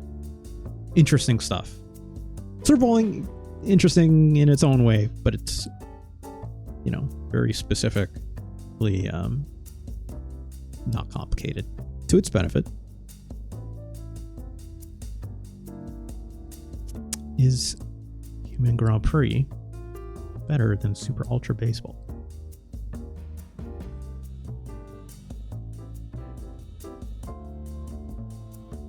I think it is, you know? Like, I think it's actually wise in this game that they make it so that collisions aren't too serious. Like, I was getting into a lot of crashes, right? And like, even if I was better at this game, I have no idea how I would avoid that. Like, some of these tracks are just too narrow, and that's F1 racing in a lot of ways, right? Like, most F1 tracks, they're not more than like a few cars wide for, you know, and obviously that varies or whatnot depending where you are. But like, very specifically, you're supposed to like be picking and choosing your passing lanes in a way. This game, you're just kind of going for it, right? Whatever, it's a video game, but it's like Super Ultra Baseball seems as fun as it was, you know. Super Saiyan Fastball, great, incredible even, but on Grand Prix, it's trying something that very few other games in this space have done. There are a couple other quote unquote serious racing games for the Super Nintendo, but we'll get around to them. We'll get around.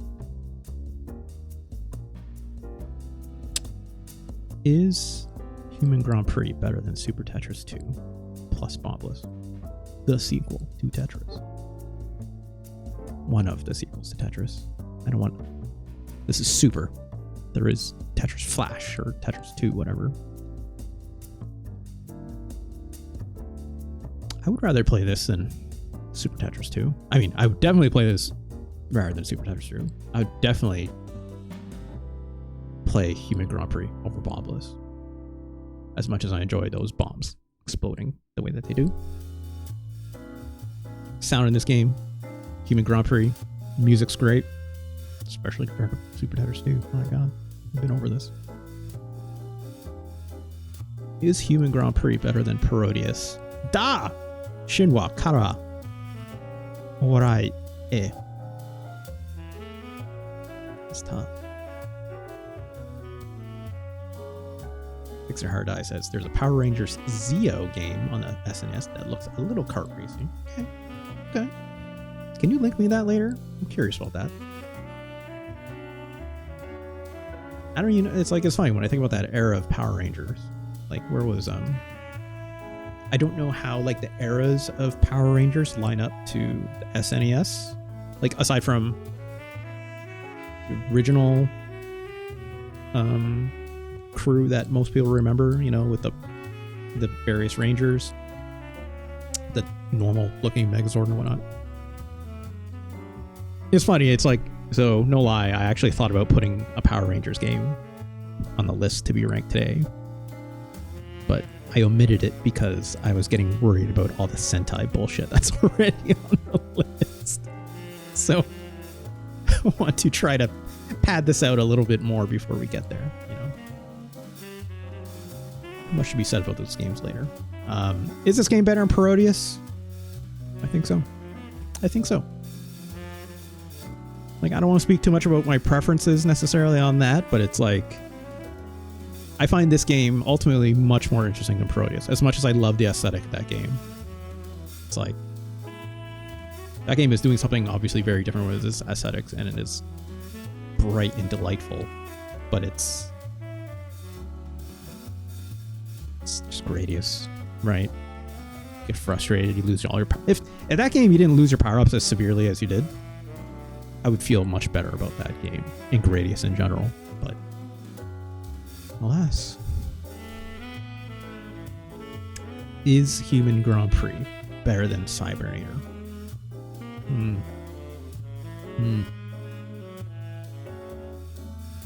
All right, I forgot. I have this now.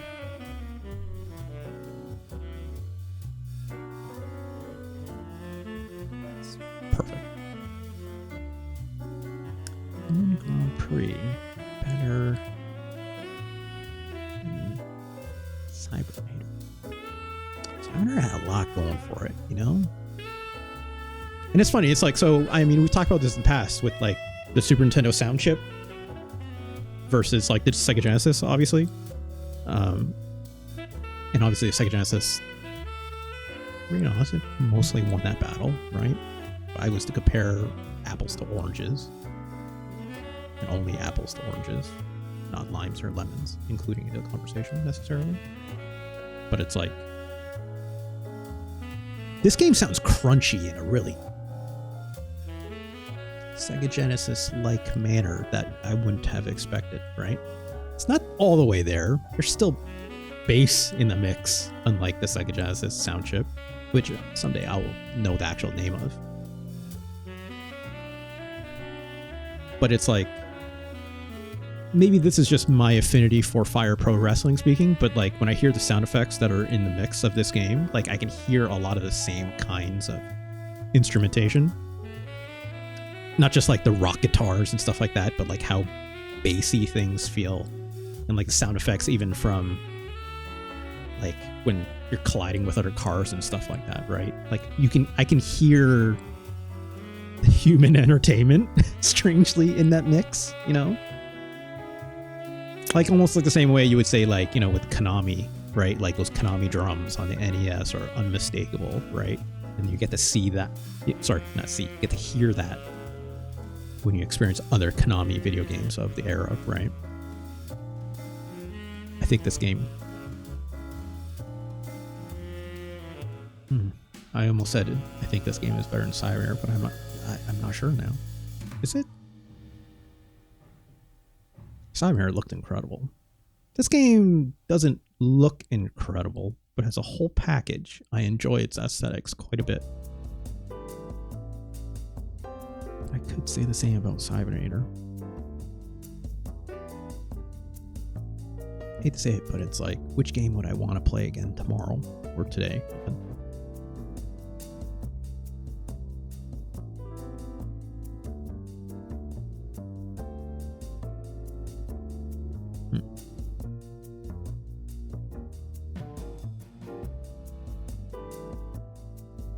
Yeah.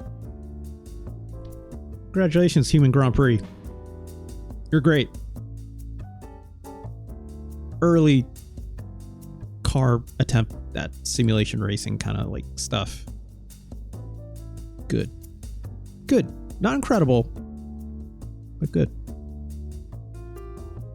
Cybernator feels like the gatekeeper for inclusion as an all-timer SNES game. Yeah. It's like I said it in the last last episode? Maybe I said in the one before. It's like Cyber to me establishes like a very good it's like as B game as a B game gets for Super Nintendo when we didn't use terminology like that, right? Like execution great across the board, just quirky enough to be ultra unique in its own way, right? But not quirky enough in the way that people love other Super Nintendo video games, right? It's just like a 2D platforming like action game. So like to break into that, like the games do have to do something special, right?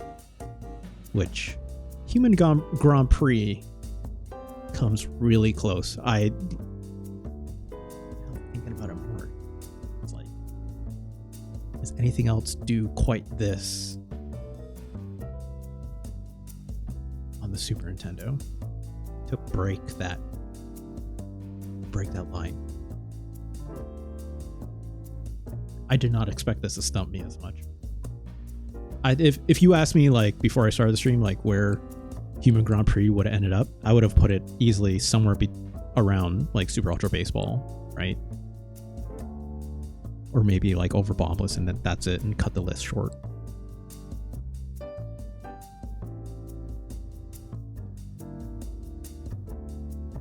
But it's my list, so I get to choose, right?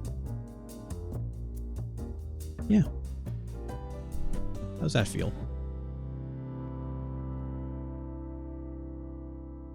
I like this. I like this a lot. And it's funny because when I think about like my time with Human Grand Prix as a child, when I was like not as good at video games, if I'm being quite honest, because I didn't quite understand things like grip all that well, you know? Like, it's actually funny. It's like one thing that I actually don't want to belabor too much on, but I do want to make more of a point on, is like when I was like operating that analog steering arrow that's underneath the car, like when it bounces back in because you're like at the limits of where the arrow is to like do your steering and stuff, like it does feel like driving like a car when it does that, right? Like that feeling of like you're losing grip. It's not turning exactly where you want, but it's like when you slow down and it kind of like bouncing back in, like that feels really good. And I just nothing else like it, right? But is this game better than Mario Paint? No, come on, let's be real. Like, speaking of games that are like nothing else like it. Shadows of Human Grand Prix, new number 3. Very well deserved. I need to do a little more deep diving in terms of like racing games like this in the SNES. I don't have a huge amount of like familiarity with a lot of stuff this era when it comes to that.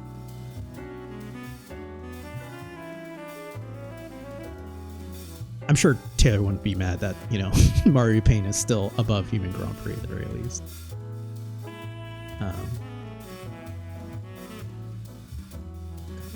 Speaking of our next game,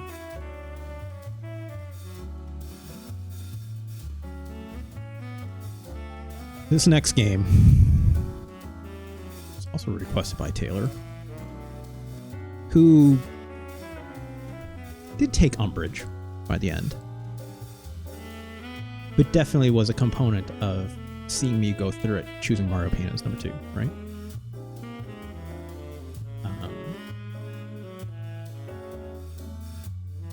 They even apologized at one point for inflicting a certain game on me that we're about to take a look at right now. It is called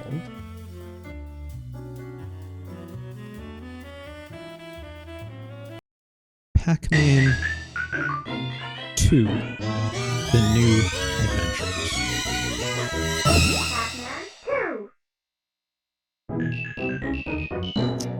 I've never played this. This game, the super cool hero of this game. Oh gosh, Miss Pac Man, hello. Pac Man's video sweetheart? What? I'm sorry, video sweetheart? What does that mean? Hold on. Hold on a minute. Oh gosh, my controller turned off. One moment. Apologies.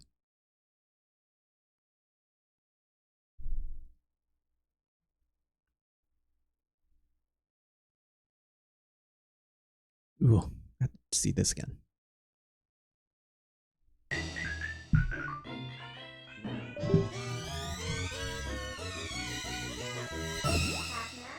just plugging my controller. Pac Man, the super cool hero of this game. Miss Pac Man, not married, so a star of her own arcade game and Pac Man's video sweetheart. Video game sweetheart or just video sweetheart? I don't know. Pac Jr., the radical rock and roller of the family. He hopes to. I missed it. Something is there. Pac Baby. Pac Baby! And then the ghosts. Love to terrorize people. These fucking 4 terrorists are here, am I right? Put them on a list. Question mark. Nobody knows for sure just what it is, but rumor has it this mysterious being is often seen lurking behind with the ghosts. Okay. He hopes to start his own game, they'll say. Okay. My ears are... Oh, I do not like Pac-Man's mouth. Ghost busting Super Pac-Man, huh? Namco, 1994. I want to say, you know, North American, Japan release. I don't know the difference between them. I've never played this. It's a new experience. I've seen this game in clips. I've seen this game, I think, on Game Center CX. I'm not controlling this, it's just the demo mode, I guess. I've heard people talk about this game. I guess let's just get into it. And my controller is not working. Let's try this again.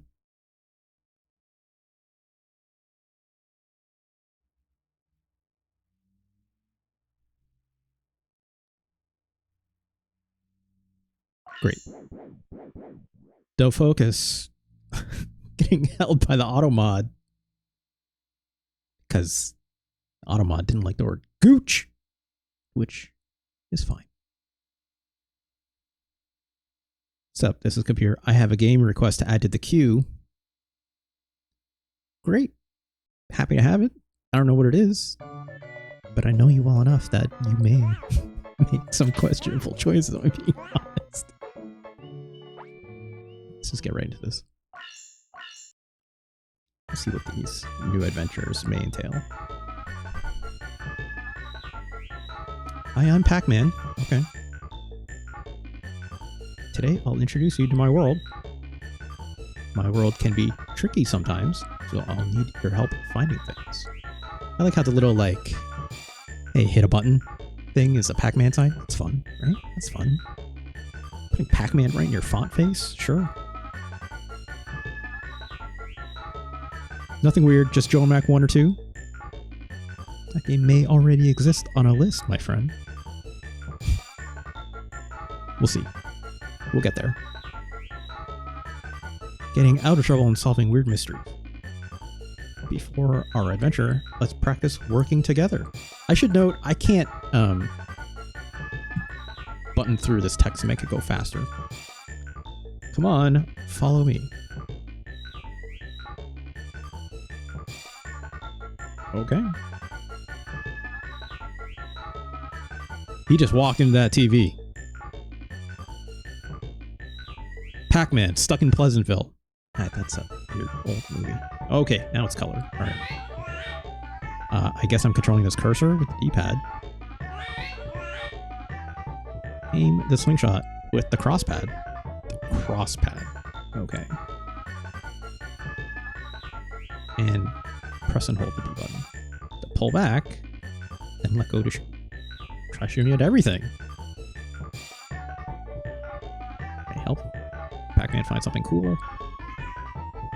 Or something special. Yeah, cross pad. I know Jamie, right? Zero says, I just browsed the Switch Online SNES thing, except for that tough enough stream. We'll get there. We'll get there. First, shoot these items. Okay, you have to hold that. Oh, that's just Pac Jr. probably. Great. Okay, well that's gone. Oh, where are you going, Pac-Man? I'm not controlling you. Okay.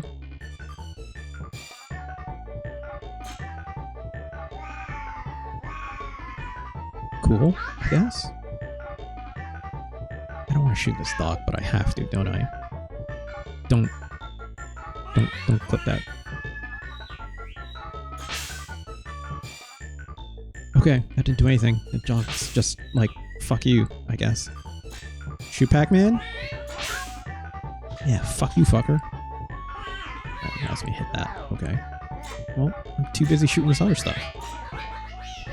Wow, he does not like that. That's fun, I guess.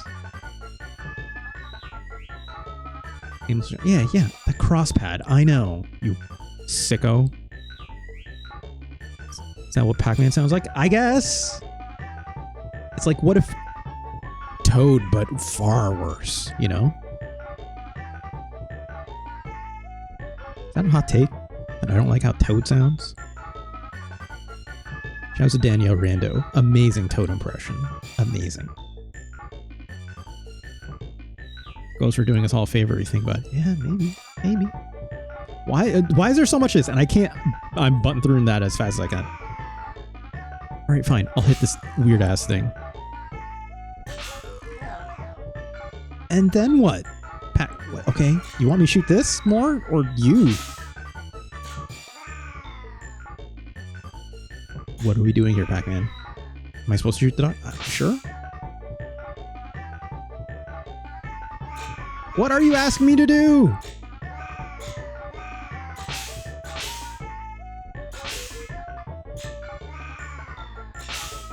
What is happening?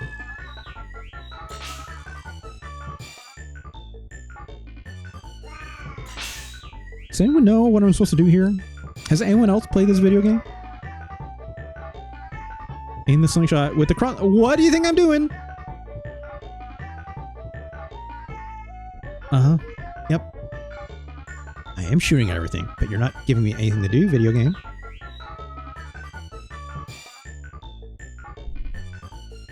What items? Okay, I saw a highlight on this. I did.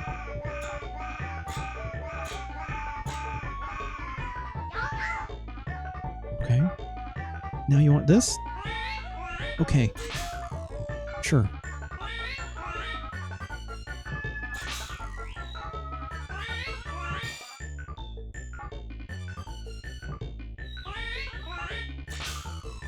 And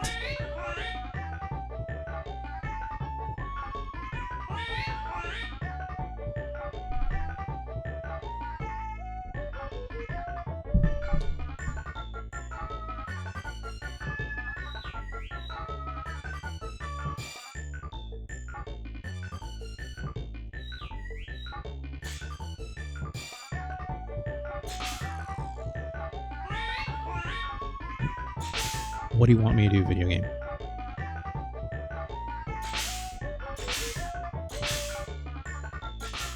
Shoot the door to open it?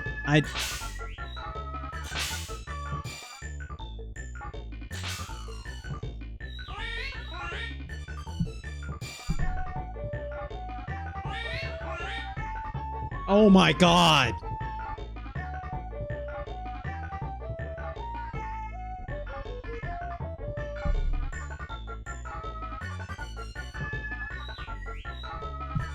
Two hours later.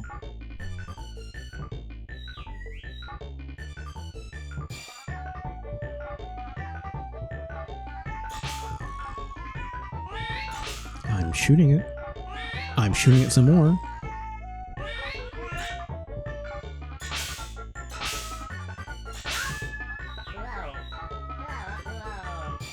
Yeah.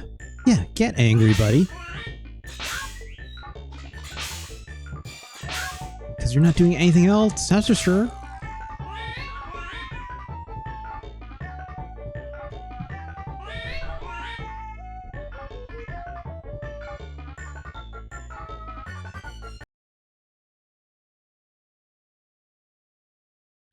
Let's reset, shall we?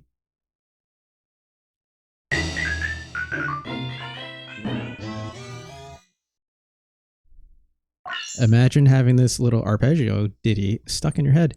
Yeah. Imagine getting stuck in your head or just having to live through it because you can't actually do anything else. Yeah, I get it. You're Pac Man. Okay, I can start through that. That's great. We're out of milk. Pac Baby is still hungry. So, you go get some more milk, please? No problem. God, I hope I didn't miss anything in that tutorial.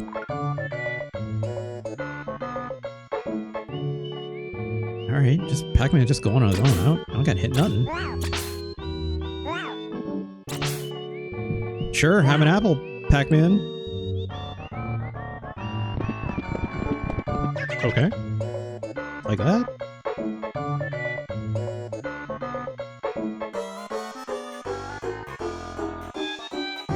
He's happy as hell. Okay. Screw up this little spider. Sure. That was probably good, right? Otherwise, I doubt Pac-Man would like that. Keep out. Oh. Screw you, bird. Oh, Jesus.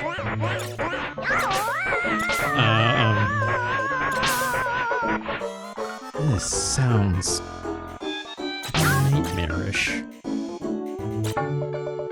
Hey, milk is that way?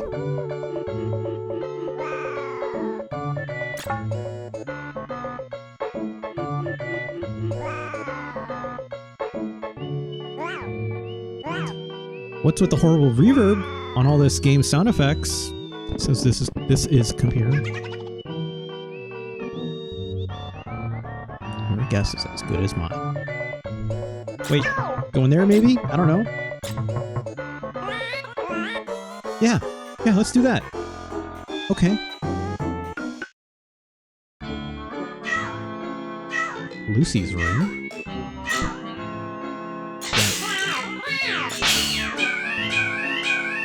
Made Lucy cry, I guess. Okay, relax.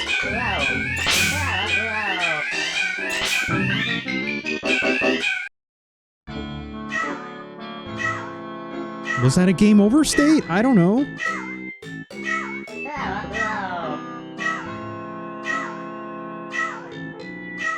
Is that something? Nope. Okay. Well. Man, Pac Man's sad.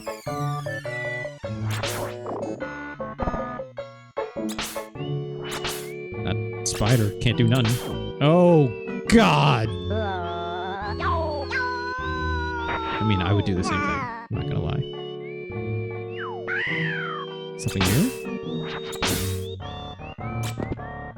Oh. Okay. I just... Yeah, fuck you, Pac Man. You deserve that one. Oh, jeez.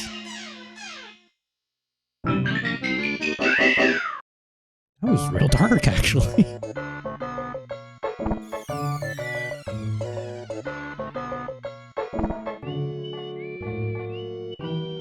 Okay, that's great. Solved problem.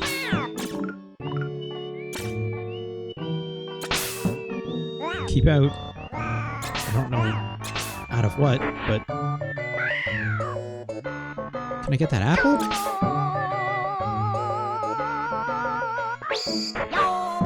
Yeah, that's what you get, Pac Man. Fuck around and find out. apple though, huh? I can't move the camera or... Okay. Alright, well that...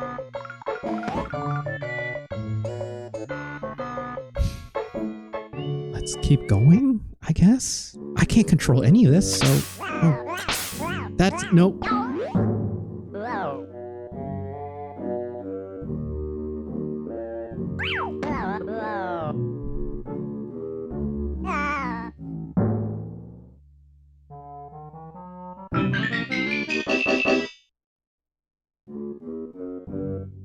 Wait, don't get Can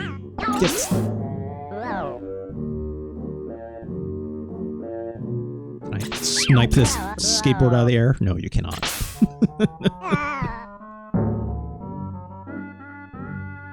The focus says, Pac Girl asked you to go and get some milk for the Pac baby, and instead you're just straight up leaving home. Look. Look.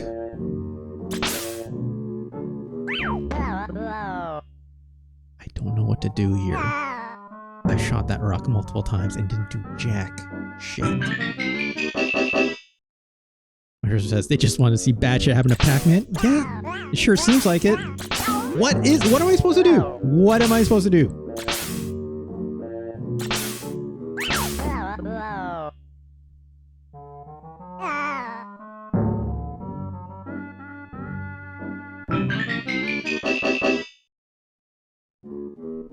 Should I reset again? Like...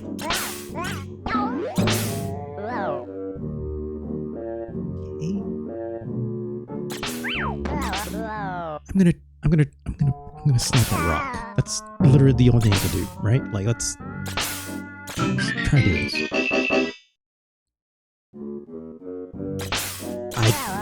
Yeah. Oh, no.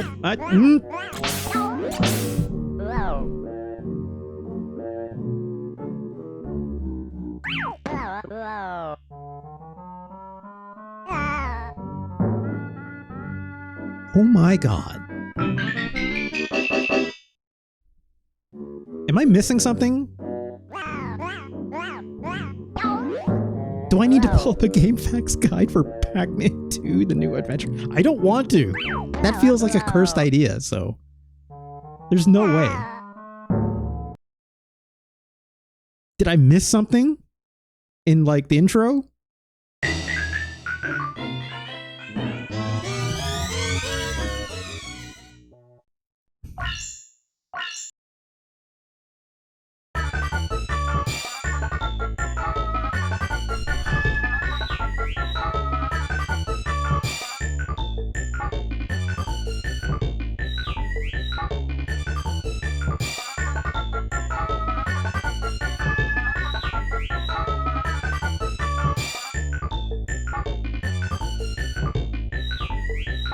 Great, Pac Man. Great.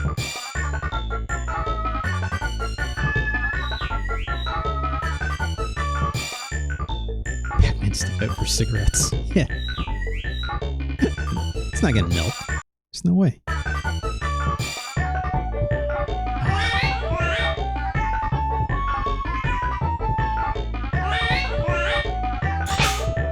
Sure. Didn't like that very much, I guess.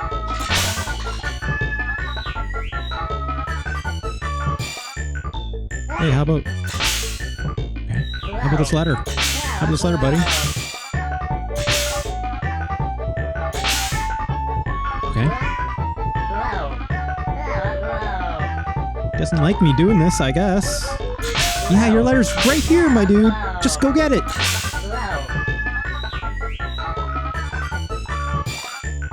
No, that's... You fucking... What is this? If you want Pac Man to look at something... Is this a new mechanic? Why didn't it tell me this before? Or turn around, press the cross pad. Yet again, the cross pad. In the direction you want him to look. And press the Y button. Okay, look down, buddy.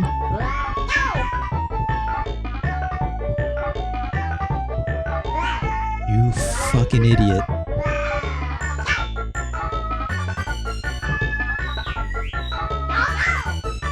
Okay.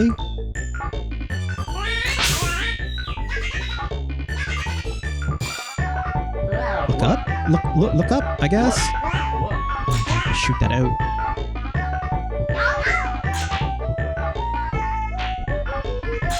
Oh, hello, dog. Look at the dog? Okay.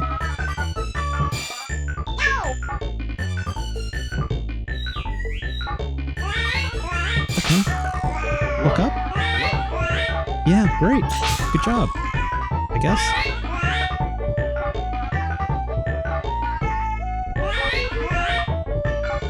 What else are you asking me to do here? Oh, it's like a drum. I guess. These sounds are making me sick. No, I don't want to do this anymore. I don't want to do this anymore.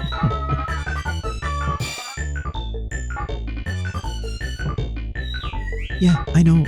You told me this like 800 times. 1 hour later. Much later.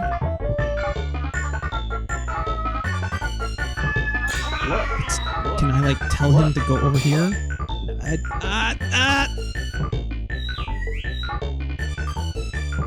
press start through this. Approximately 10 hours later. 1 eternity later. Many unbearable moments later.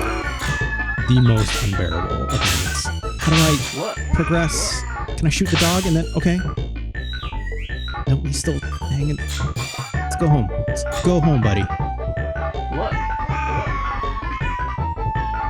How about this thing again, huh?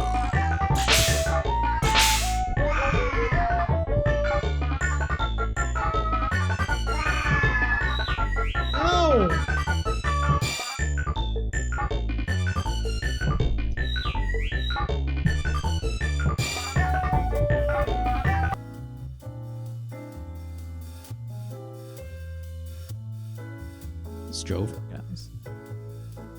So Jover for Pac Man right now.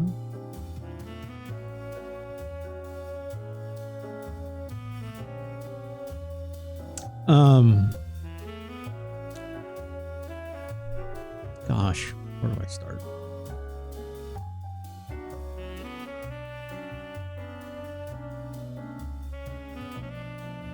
That was hellacious. Like, I mean, maybe there's more I could have done with that looking around, but like, why does it like lock you in like that? You know?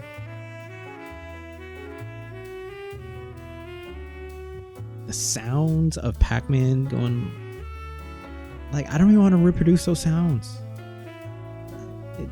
I wouldn't do its terribleness justice. As much as, you know, like, oh, my chest hurts now, you know? Like, I feel sick. That game made me feel sick.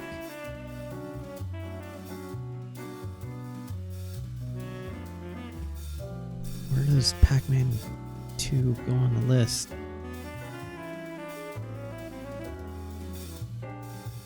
Is this worse than Ultraman Towards the Future? Yeah.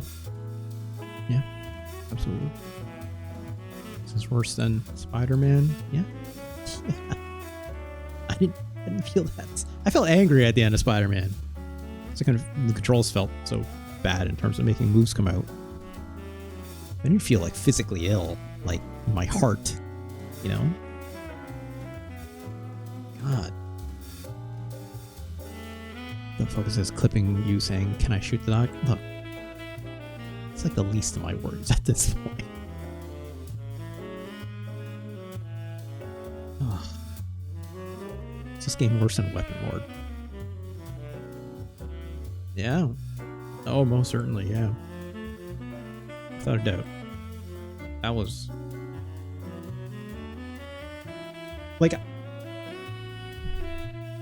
I find it hard to even talk about this game as a comparison point right now. Like... Because it's not like... I was expecting bad, don't get me wrong. I know there's a lot of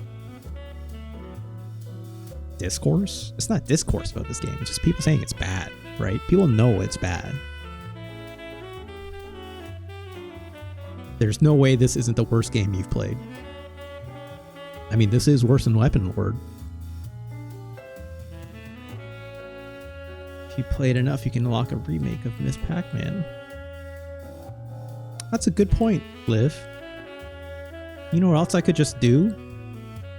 Go play Miss Pac Man. So I don't have to play this game.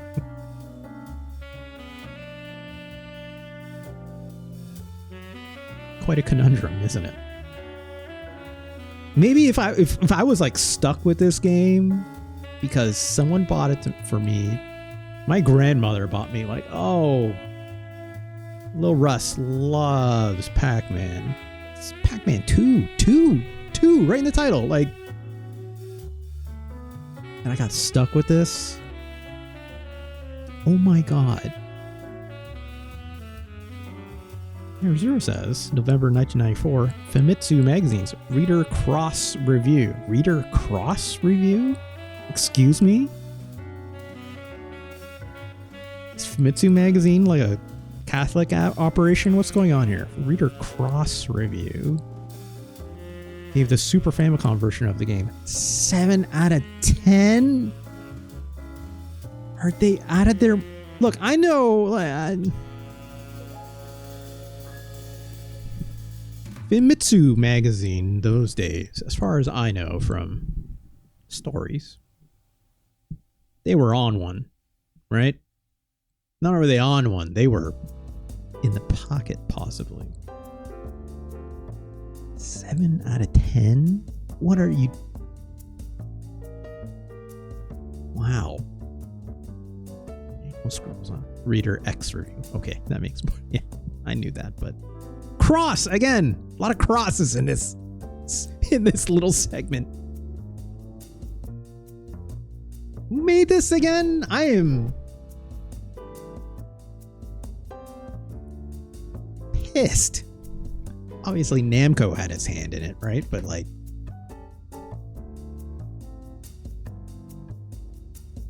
developed and published by Namco. Instead of being a maze game, I beg to differ. This is a maze in its own way, metaphorically, emotionally. Like the majority of predecessors, Pac Man 2 incorporates light point-and-click adventure game elements. Light. Shooting a dog. Light. Game borrows the structure and certain elements from Pac-Land, which sounds familiar. I think it's... If I recall, it's very much like the same kind of deal. Certain elements of the animated series? There's an animated series of Pac Man? What the fuck are we doing, people?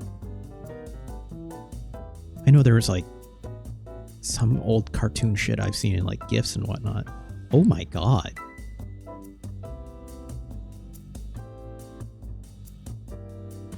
Two seasons of 42 episodes and 2 specials. What? My boy Pac Man here got OVAs or what?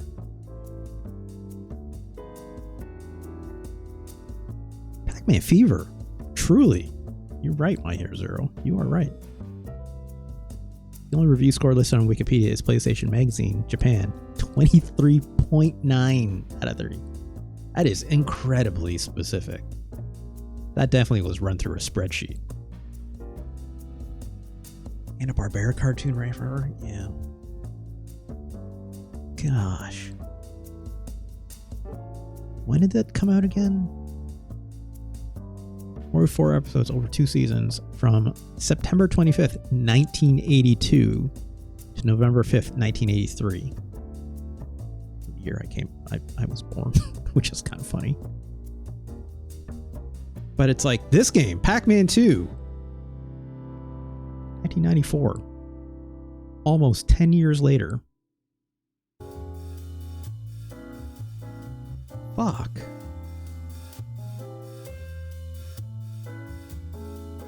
Reception under Pac Man 2.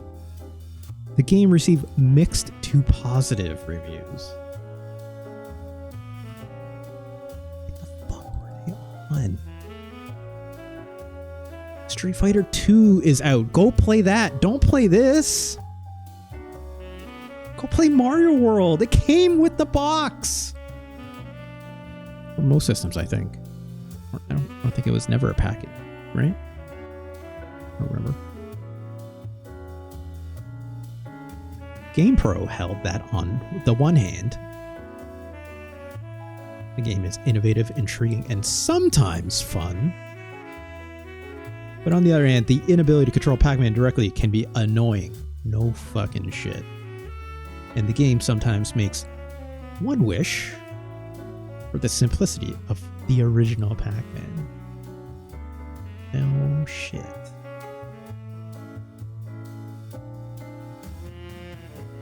While the reviewer acknowledged that the gameplay is an acquired taste. Yeah, it's like an acquired taste, like ginger, right? Hey, what's up, Fonk? Welcome back. You wholeheartedly approve of the innovative challenge. No.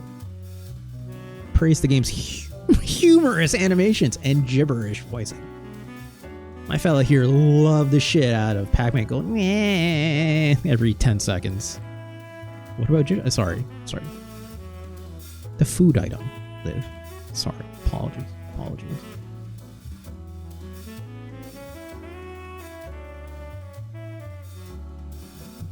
I don't want to think about this game anymore. This is too much. This is too much.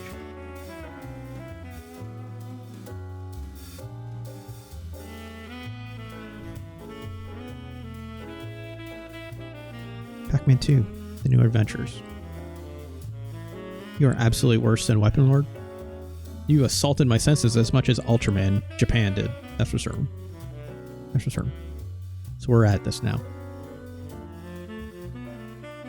Is Pac Man 2, The New Adventures worse than Super Godzilla?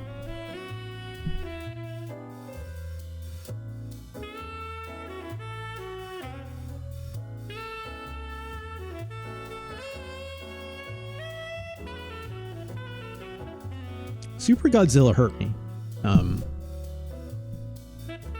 Almost in a similar way, with just like how frequently I need to use Much later. You know? And like, but I like Godzilla, Even with Super Godzilla, I still like Godzilla as a franchise. This made me hate Pac-Man a little bit today, which is unfortunate. Pac-Man's delightful. I love playing Pac-Man. Like, my favorite part of Pac-Man, not every game does it, but like when you like hold a direction before you hit the corner of the turn you want to make, and like little like sparkly lines come off the corner. You're like, as if you're like making like Pac-Man drift a little bit, Like Pac-Man got skid, like it's like skidding to like, like maintain grip to like make a corner. Like that's fun. Pac-Man DX Championship, like, oh man, like incredible video game, And with this, like, oh gosh, but that combat in Super Godzilla is just a fucking nightmare, though. Indeterminable. Almost as indeterminable as this game. Except I at least have direct control over, well, not even, barely, some direct control over Godzilla, even if he walks on his own. Another game, very some similarities here that I didn't really think about. I almost said Pac Man had skid marks. I did almost. I had to correct myself. Thank you, Jamie. Thank you.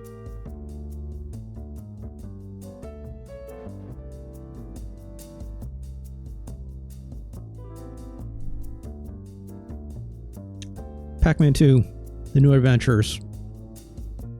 North America, I guess, 1994. You are the new worst video game on my list.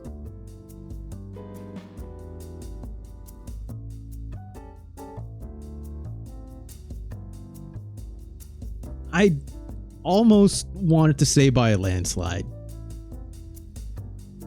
Yeah, you're right. You're right, Jamie. You're not even playing the game. Like, but granted, I barely am either, right? Like, who say what a video game is or isn't, blah, blah, blah, blah. This is a video game. This is still a goddamn video game. But like,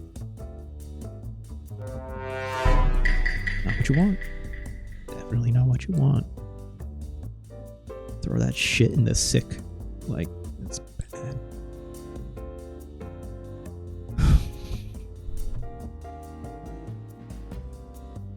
Thank you, Taylor, for suggesting this. Thank you. Thank you for your service. This is penance for Taylor. Probably for me putting Mario Paint as number 2, and I fully accept that. I knew that going in, and yeah. This is the balance of the Force making right. Fuck yes. The game I played was a sequel, not the sequel. You know, I would call Miss Pac-Man the sequel to Pac Man, right? In a lot of ways, even though they just put the bow on it. That's all you needed. That's all you needed. But this is a sequel to Pac Man. And this is technically, yes, I believe, the Pac-Land sequel.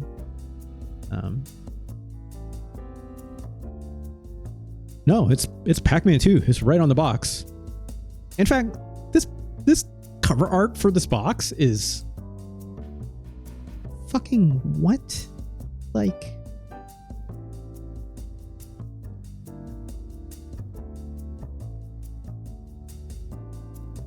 how do I do this?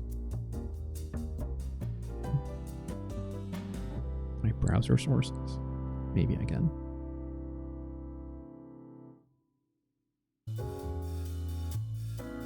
Look at this motherfucker. What are we doing here? Why are they gonna make Pac-Man look like this?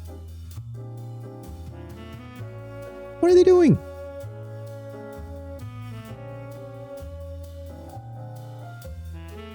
It says, gosh, if there's only another side-scrolling Pac-Man on the SNES where you control the little guy dreams. Oh no. I know nothing about that game, but I know it exists.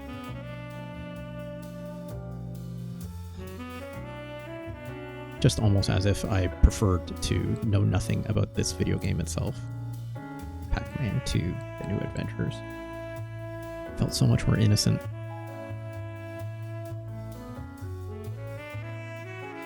Here's what says Miss Pac-Man was ROM hack made official. That tracks. You know, technically so was where was it? I don't know. I was almost about to say like a Street Fighter 2 Turbo ROM hack for Street Fighter 2 machines. I can't remember. I'm sure they're getting Pac in time. No, Liv, no. No. I have to do it. It's my duty now, I guess. Someday we'll get there. Fuck you, Pac Man 2. You're garbage. You belong in the bottom of my list. Congratulations to Super Godzilla, right? That's what, is that what you all wanted me to say today? Like, congratulations. You're a better video game than others. So, touchdown. We did it. We did it, folks. We did it.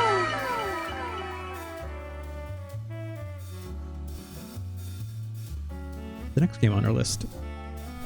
Let's move on from this. Let's clear this hole. You know what I mean?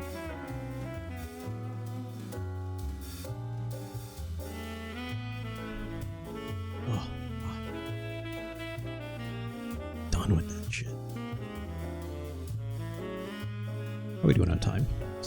Quick check. 2:45-ish? Okay. That's not bad. We're on good pace.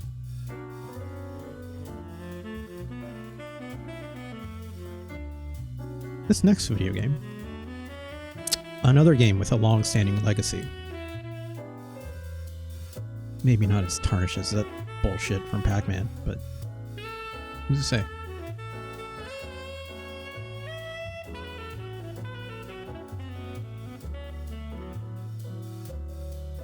Let's go to gameplay.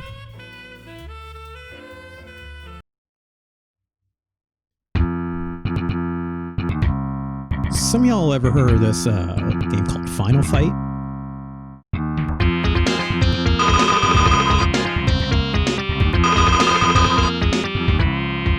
So this is indeed the Japanese version of Final Fight, which I had growing up. I didn't have this one part.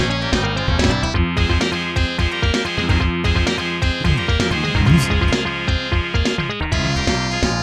Oh shit, it's Jessica. Which, you know, oh my god! Game loud.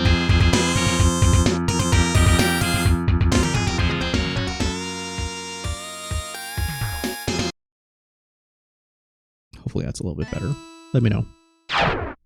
Whoa. Does that sound better? Or good? I think it should be fine. It's not clipping. I'm not controlling this right now. This is just the demo. Okay. That's maybe probably still a little bit loud.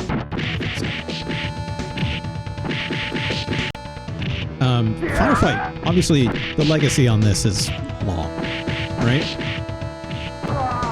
But as we know, this Super Nintendo version, like, at least in my heart of hearts, even I know this, right? Like, just getting right into it. Like, this is not the ideal version of Final Fight. Funk, no. In fact, quite the opposite.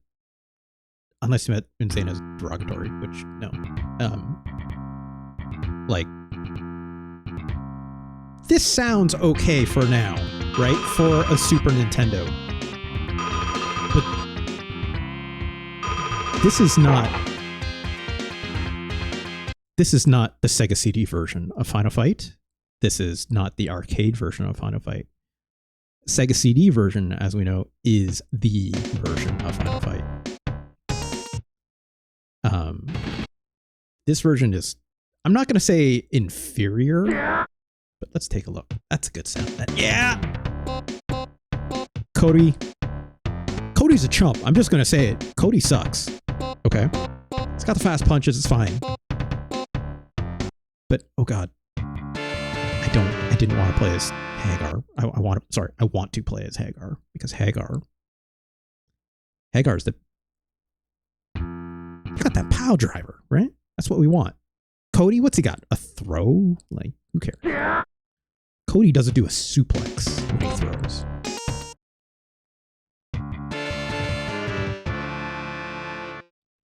Fonk asks, doesn't it have, like, bonus daddy milk? No. But we'll get around to that someday. Someday. We'll get there.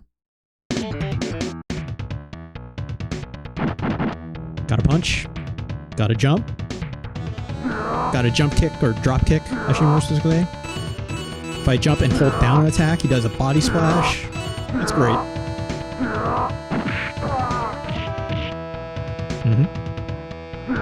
Suplexes. Fantastic. Jump and throw. Pile drivers. What else do you need?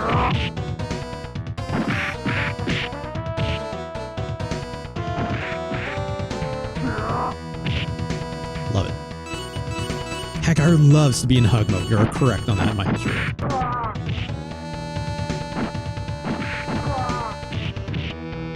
One thing that I know about this game is that this being the Japanese release, maybe, I don't want to say uncensored, but like, so listen to that pause sound. Yeah. Incredible. This Japanese version is slightly uncensored, which was already, and I say slightly because there were some elements changed from like the arcade game, where like that beginning intro you saw with like Jessica on the TV, she's like in that red dress or whatever. If I understand correctly, like if you look at the arcade game, it's like she might have a little less clothing on. In this version, they decided, okay, let's keep her in that red dress and not like a bra or something like that. But also, from what I understand, they also, cool, I picked up a radio for points, of course. If I understand, this Japanese version is already slightly even less censored in some way from the American version of the release, where I think in the American versions of this game, you don't fight poison and like you don't fight women as enemies in this game, which is, I guess, you know, they thought Americans would be more sensitive to that, which is Roxy Zone. Thank you. These horns sound all right.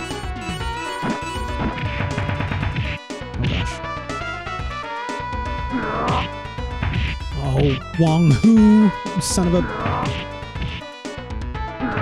Just keep suplexing. Oh gosh. I want that knife. Just give me that knife. Come on. Missed completely. And it's gone.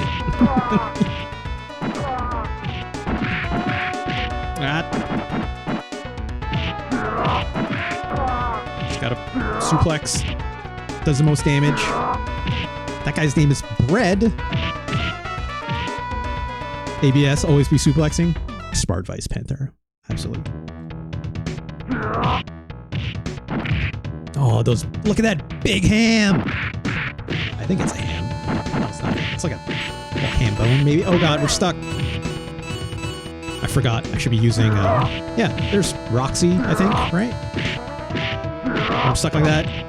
The screen clearer. Absolutely vital. Billy and Sid, that's what they were in the American version? Yeah, that sounds right. I love how the names of all these characters are like just Jake and like, what's this guy? 2P? I don't know why that is, but okay. That's fun. There's Damned, which I think is Thrasher in the other versions of this game. Didn't get that, that's fine. There's Roxy again. Just, oh gosh. Come on, relax.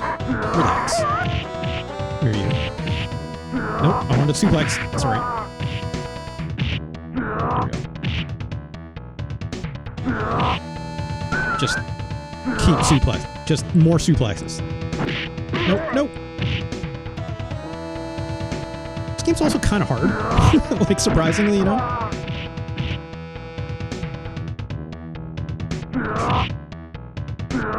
Just suplexing her way through this gang. That should be it.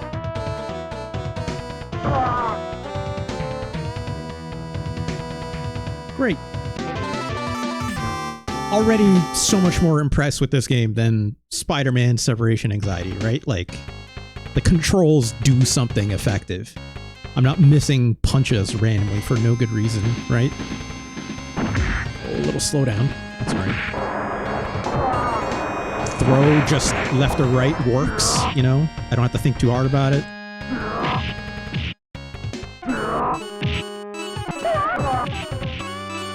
Gimme.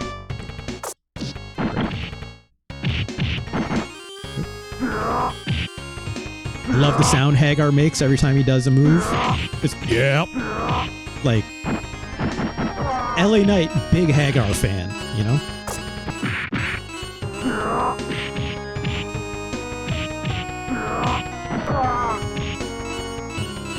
Great.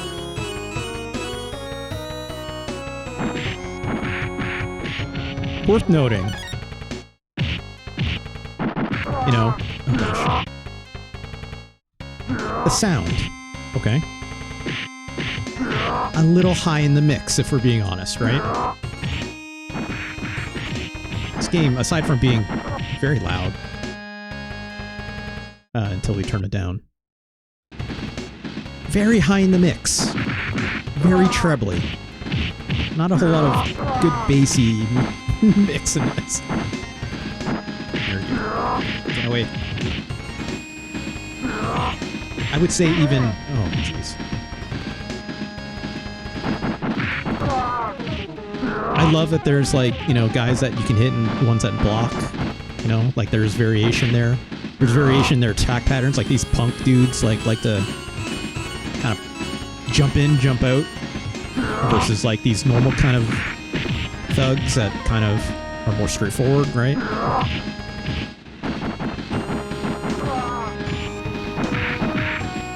You got these nice fellas, sure.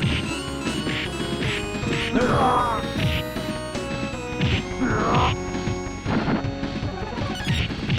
Oh, there's poison. Okay. Just keep suplexing.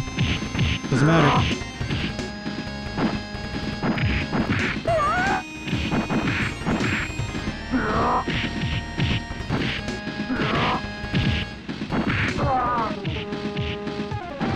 I love the way Andor looks, you know? Just Andre the Giant looking motherfucker. Oh gosh. So here's the art trick about these games. Don't do that, what I just did there, right? Like where you're like just trying to punch off screen, which some people just impatiently do. You will absolutely get stuck every single time, right? Or I'll just die from that, because why not? I try to keep everything in the middle of the screen as much as possible. I found to be mostly the trick of these games.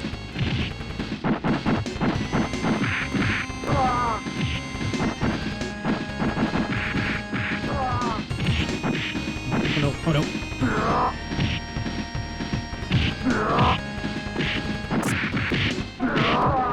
I do love that, you know, you get some invincibility when you, oh gosh, when you do things like suplexes and whatnot.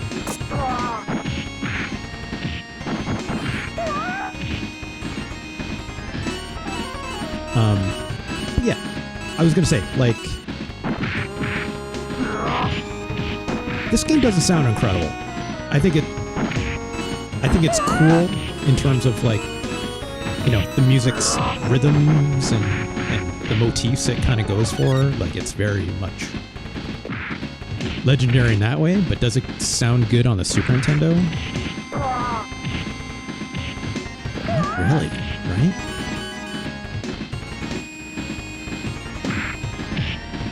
Like,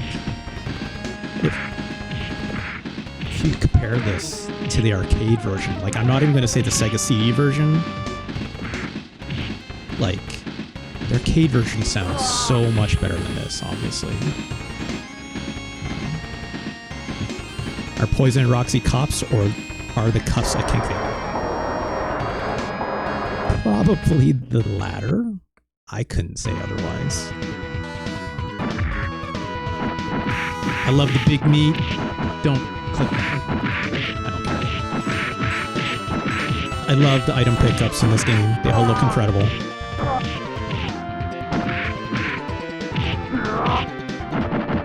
I think the combat feels fun. Goddamn Panther.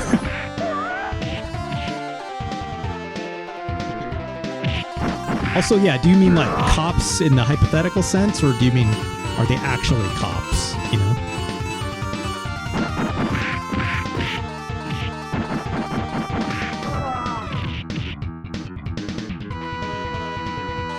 There's like a surprisingly large amount of music in this game, which I enjoy, you know?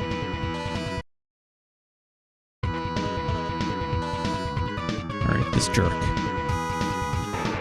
Sodom. I do not love Sodom. But I think they are an interesting character.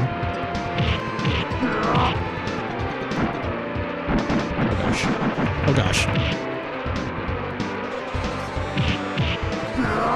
There we go. That's what I'm looking for. Oh, jeez.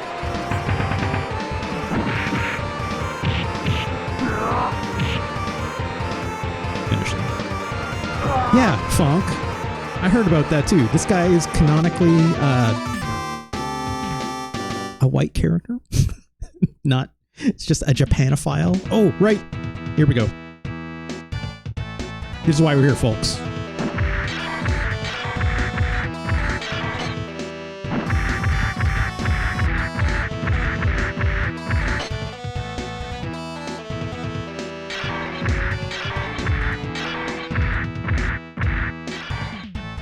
Great. Incredible. Incredible. Oh, jeez. Oh my god! Yeah. Yeah. Best. Arguably the best part of this game, right? Like, imagine you gone in, grab some chips and come out. Yeah, the mayor of the city without her shirt on and just one strap, some green khakis and dress shoes, beating the shit out of your car. Oh my god. Oh my car, indeed. It's incredible. It's incredible. I love the fact that they put that into Street Fighter 2, right? Like, that's one of the best decisions they ever made, right? More games need mini games where you're just trashing the shit out of a car, right? And the guy comes and goes, "Oh my car." You'll have to see it. Funk says, "Fun fact, my granddad, as an elected official, did that? Excuse me? With a sledgehammer rather than fist of pipe?" You will need to share more about that a little bit later in the Discords or something. Please. Please. I beg of you. Please. I think I played enough of this game. I don't need to see more. But we should take a quick look at something else. Unprecedented. Changing games really quickly.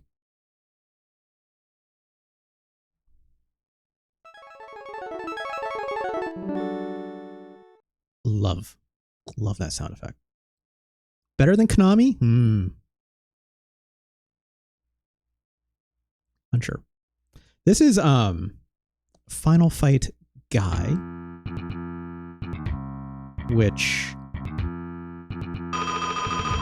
I'm going to bring it up in stream this because even I'm very loud.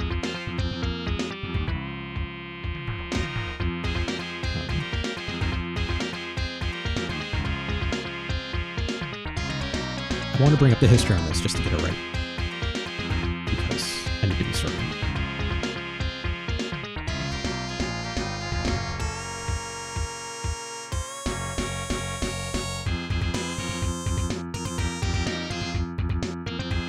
Final Fight Guy was released in Japan in 1992, so basically a year after original Final Fight on the SNES came out, right? In North America. 2 years if we're including Japan.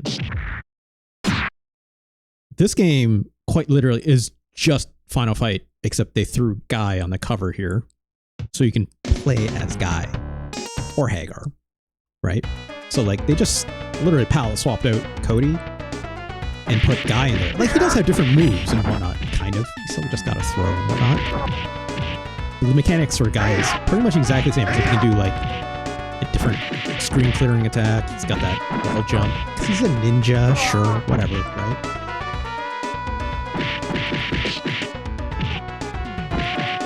And there's a couple new power-ups.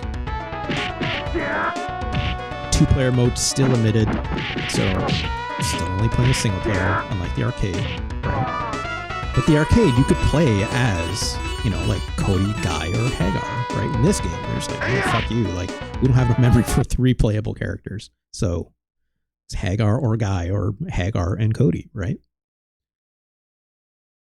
Obviously, it's not a whole lot in this game for them to resell it. So at least, again, from what I'm reading, this game was released in 1994 to the US, and initially it was a rental only game available at Blockbuster stores, and then later after that was given an initial home release to actually like purchase like for people at home. Just kind of wild, right? It's like, when you think about it in an age, you can't just like say Cody DLC or Guy DLC. That sounds weird to say out of context. But like to be at like Blockbuster only is kind of like a strange moment in time to think about, you know? Whereas like rental only, which this game is like the almost like quintessential when you think about it as a rental, right? It's like old ass arcade game, right? Let's try Guy really quick. I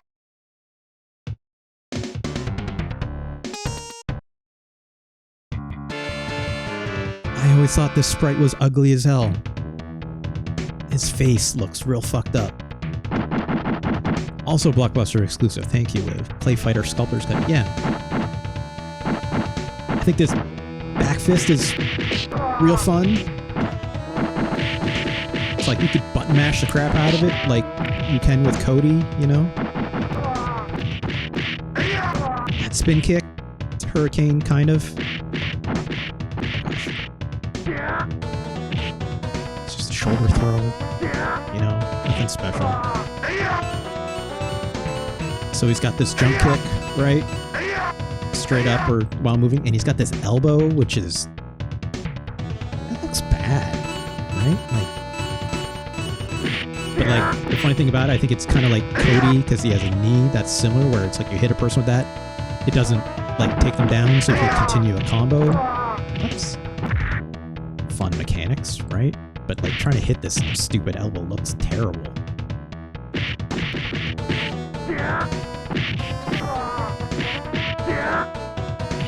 It's still Final Fight, you know? But you play as a different guy. Quite literally, sorry, you play as Guy. It's not a different guy. This is only one guy, but this is the guy. I always thought he was a cool character in Street Fighter. Sometimes. Different. But, you know, in this game, it's kind of basically just Cody. Right? Like, there's nothing all that special here. I'm not gonna spend a ton of time on this. I think it's neat that they did this. Still got the good pow sound. That's good. Let's go to the list. I think it's cool that they even had like the guts to do this, you know, to put this out separately from Final Fight original. You know, before the internet was a thing, you didn't have patches and stuff, right? Like patching an arcade machine, you had to like send a tech go in to like overwrite EEPROM chips and stuff, right? Whereas with this, it's kind of like those carts are out there. If we gotta do a revision, you're sending out a whole new version of the game. So it's like, okay, well, let's just put out a small little minor change of a game. That's wild. Probably very expensive to do, right? Unless you did a limited release. On the other hand, I think it's kind of neat that this kind of gave collectors something to kind of want, which I know like Final Fight Guy is quite like treasured in that way. That's fun. Fonk says that was the first time I've seen SNES originally. Yeah.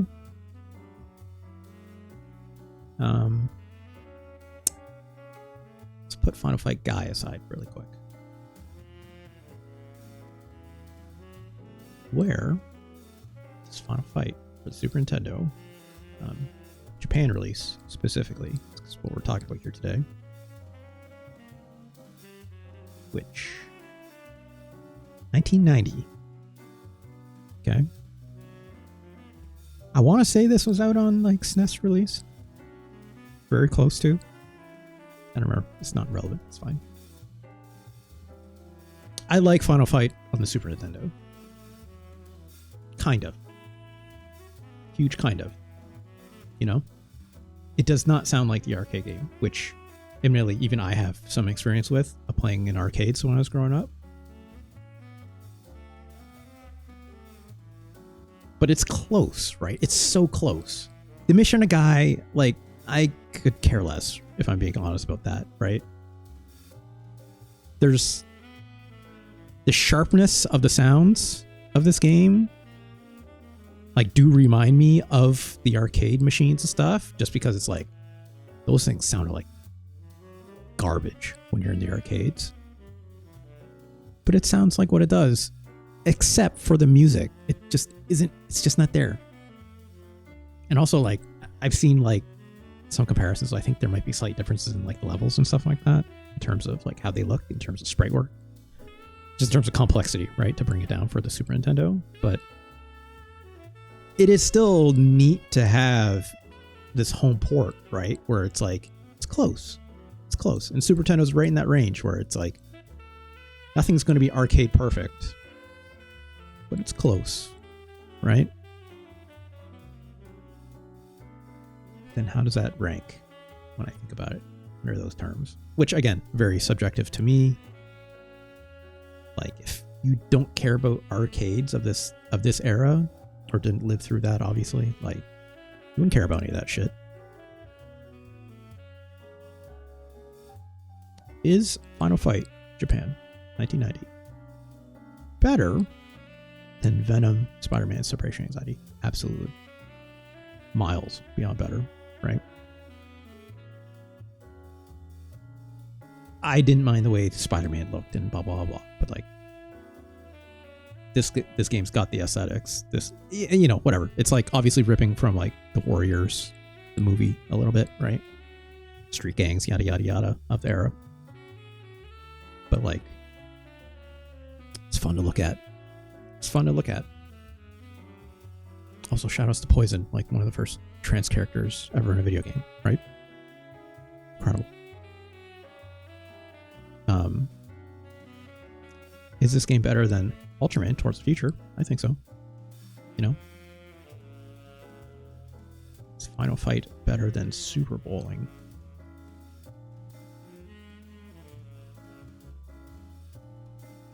You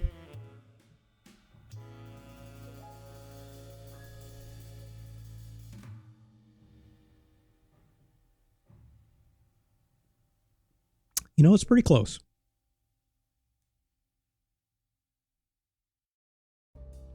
Super Bowling, like, it's immediate, right? It's like you see that game, you immediately know what you're doing, and you're like immediately into it, and you immediately feel the delight. But so does Final Fight, right? Like, as soon as you get like that opening intro, you see like that like map of like the city, and that intro, that music hits. Mike Hagar on the phone and all that. Like, it's good. But again, I'm trapped by this feeling that of it not being as good as the arcade version. Not only that, but it's like even just having current day knowledge of like the Sega CD version, which is blows all of that out of the water with like voice acting even, right? And that CD sound quality and real CD instrumentation and stuff. Like, it's so good, those remixes. But that's not what we're looking at today, right? Like, this is, it's hard for me now to like look at this and be like, this is a very not subpar, but it's like, this is a lesser Final Fight, right? So like, when I look at this list, do I contextualize it as like within these boundaries, or do I look at it as a whole, you know?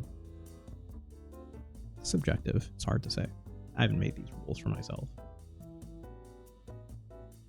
Would I rather play Super Bowling? Yeah, I would. Final Fight, you're great, but like you're not. This is not the way to do it, in my opinion. Right? It was the way to do it back then.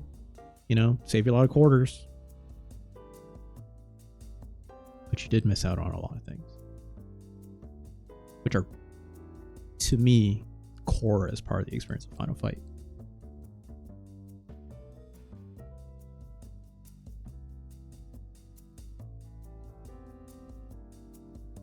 Congratulations, Final Fight, Japan, 1990. You're cool. Cool video game. But not all the way there, right? Interesting to look at now. But product of its time. Final Fight Guy. Where does that go in the list? I'm looking at Final Fight. Original, like this Japan version of Final Fight.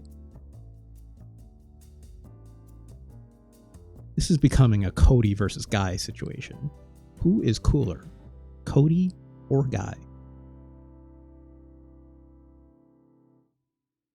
God, Cody is such a dipshit.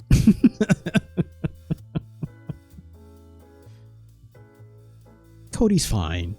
He's good with a knife. That is says in like the booklet or whatever, right? Yeah, Fonk is right. It's Hagar. Hagar wins. And he's in both of these games. So, good. But if I had to pick between Cody and Guy, and I have to pick between Cody and Guy because, you know,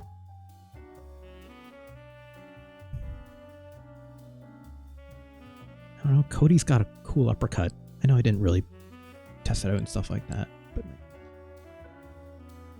it's kind of it. They really tried to make something at Cody in the future, obviously, when it came to like Street Fighter Alpha 3. He like got out of prison. He was in prison for doing something bad, which is whatever. And Guy was just a Bushido ninja later on, I guess. But if I gotta pick, you know, I'd probably still pick Cody. I think I have to pick Cody still. Guy is fine, but it's just, I'm not sure if his name does him any favors. But I don't think of, when I think of Final Fight, I don't think of Guy, right? Even knowing that the arcade version is my premier version of Final Fight, or Sega CG specifically. So I think Final Fight Guy is worse than Final Fight. Is it worse? Is Final Fight Guy worse than Ultraman Towards the Future? Not a fucking chance. Ultraman Towards the Future. A lot of fun guys in it. But that game plays like crap. So no, not even close. Final Fight Guy, congratulations. You're the new number 10 in Final Fight Japan. Number 9. Solid. Right? Let's do a quick time check here.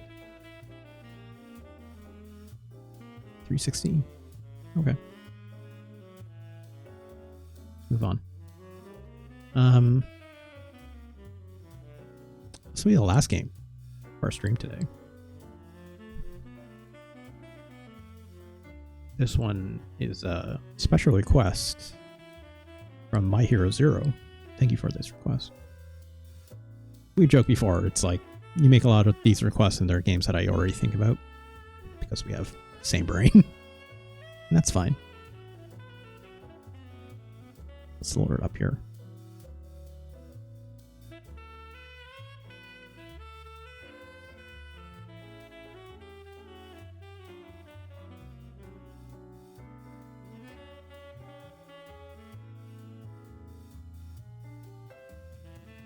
This game made by Halkin.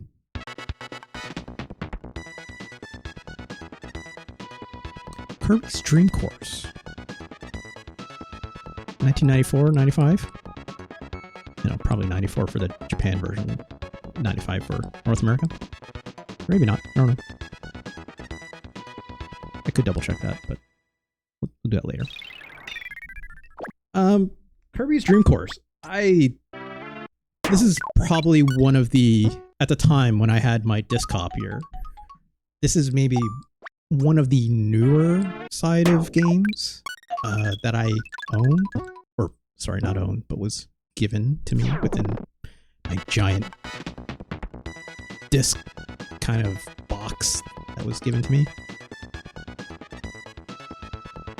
I had never played a Kirby game before. Before that, Kirby was kind of a new thing for me with this particular game. So like, I never played the platformer until I got a Game Boy quite a bit later, which I love the crap out of Kirby's Adventure or Kirby's Dreamland on that. Oh god, I'm getting the titles all mixed up. I'm sure someone will correct me if I am.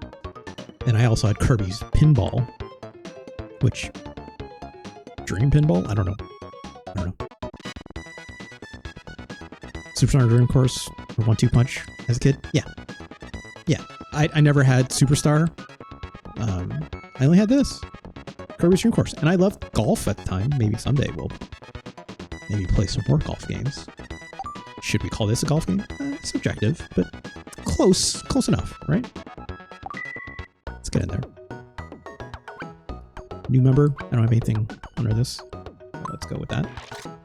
I love the fact you have to draw in something as your name, right? Like, or like, there's even presets here, which is fun. Like circles, small little oval, big old tomato, right? That's fun, right?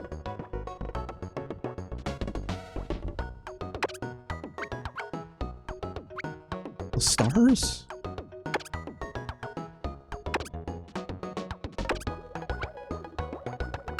A smiley face? Sure, that's great, right? I'd love to see it. I'm not going to actually write something in there, but I love that this exists.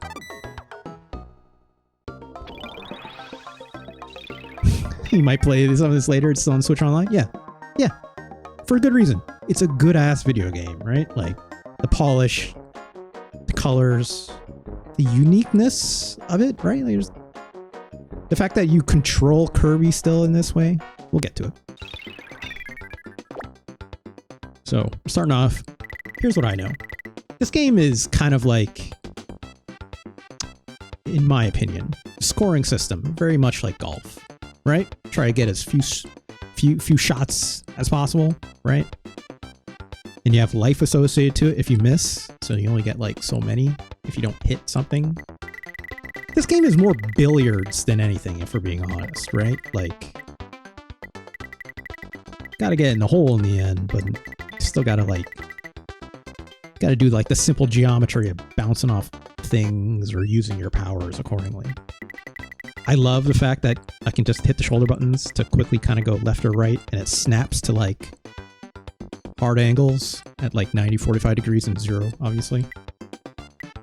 Very helpful, aside from the fine adjustment. The only thing that I found very strange always is like knowing exactly how much power to put into stuff.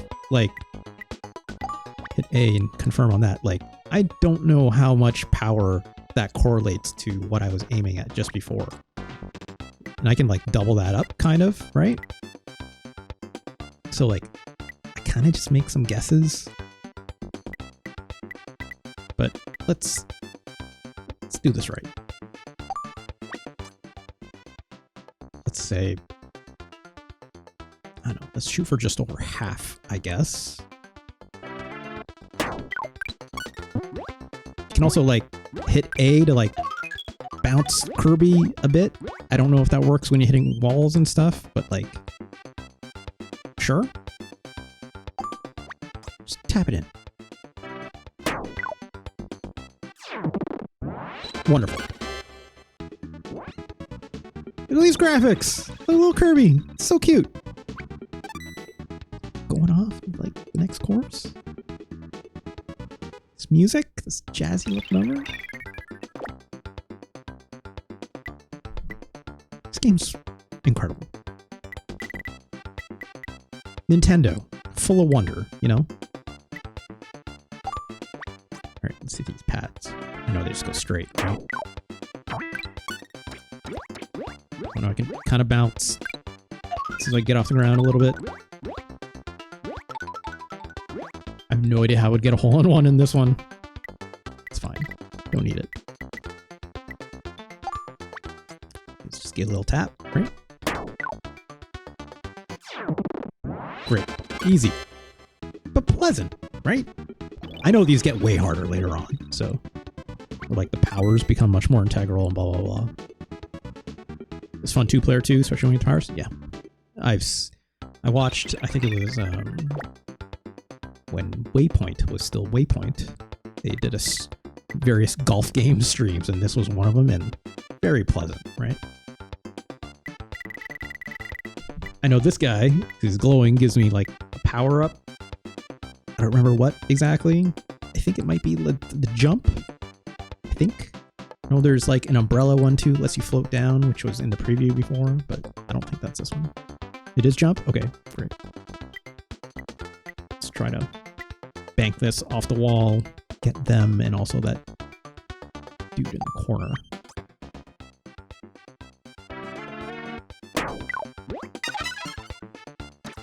Oh, we missed. Okay, sure. It's the jump, because why not? Oh gosh. Oh gosh.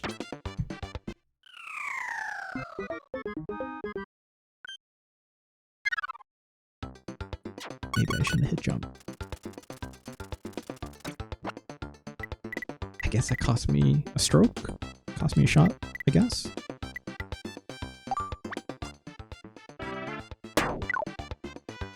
Get in there. Get in there. Love this.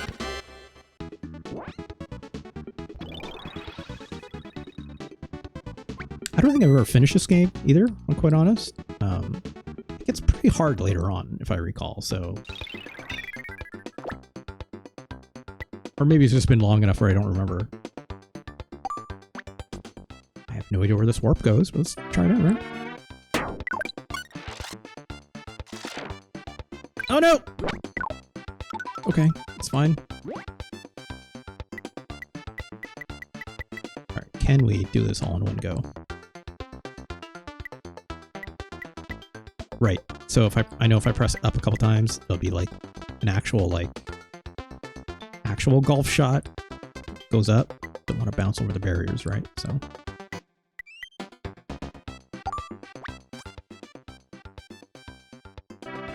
Say that much?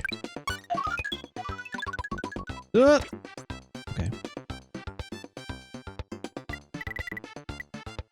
Just a little tap. Ooh, okay. Fixer Hard Eye says, Russ, did you see UFO 50 has a game that looks heavily inspired by this? UFO 50? What's UFO 50? Live. Razor says you can do backspin and curve shots. Yes, that's right. I think it's, yeah, if I hold on to B button, it's like, I know I can put like, putting English on Kirby. That's a funny statement to say.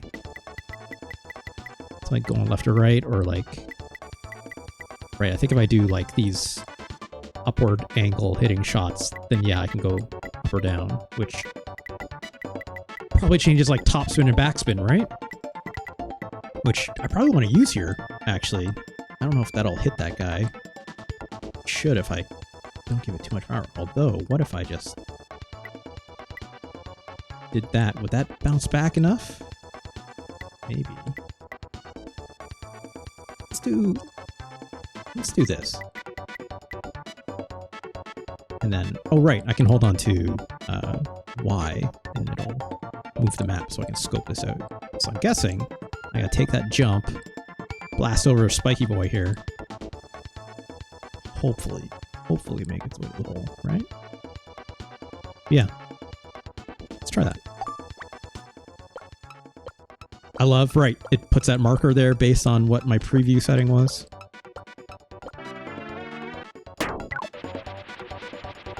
Oh no! Well, shit.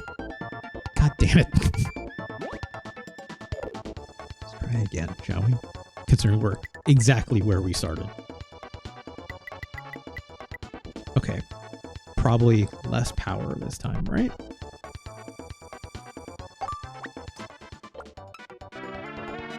Hopefully that's good. Okay. Nope, that's too early. Shit. Well, god damn it.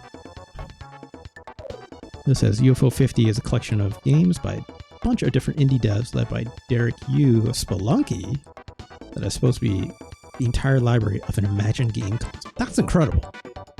Wait, I think I remember this now. This has been in development for like quite a long time, hasn't it? Correct me if I'm wrong. Like, this has been discussed much longer than just even like in the past year, right? Yeah, like 4 years. All 50 titles on the television. Miko says Gonshorn. Oh, oof.mp3 for sure.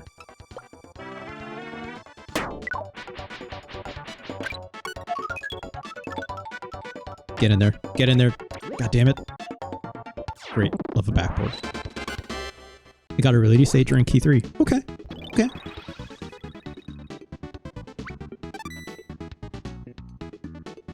Hey, what do you mean they can't say in television anymore? It's not like... Still, Miko is still associated with the Intellivision, is it not? This warp is behind me. Don't know where that goes. Oh, probably down there, yeah. That seems like bad to do that though, right? I think I recall this. It's like, yeah, I just want to hit this. Right. Umbrella. Take the umbrella. Probably float down to that hole, right? They sold the brand to Atari.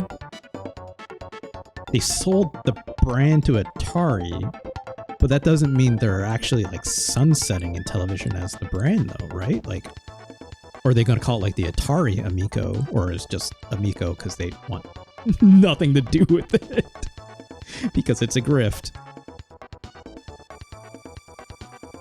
You can't say in television or because of woke. Yeah, gosh, when you're right, you're right.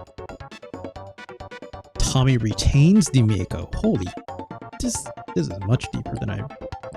Atari is not buying the Amico, so they just bought Intellivision, and Intellivision cut ties from the Amico is what we're saying.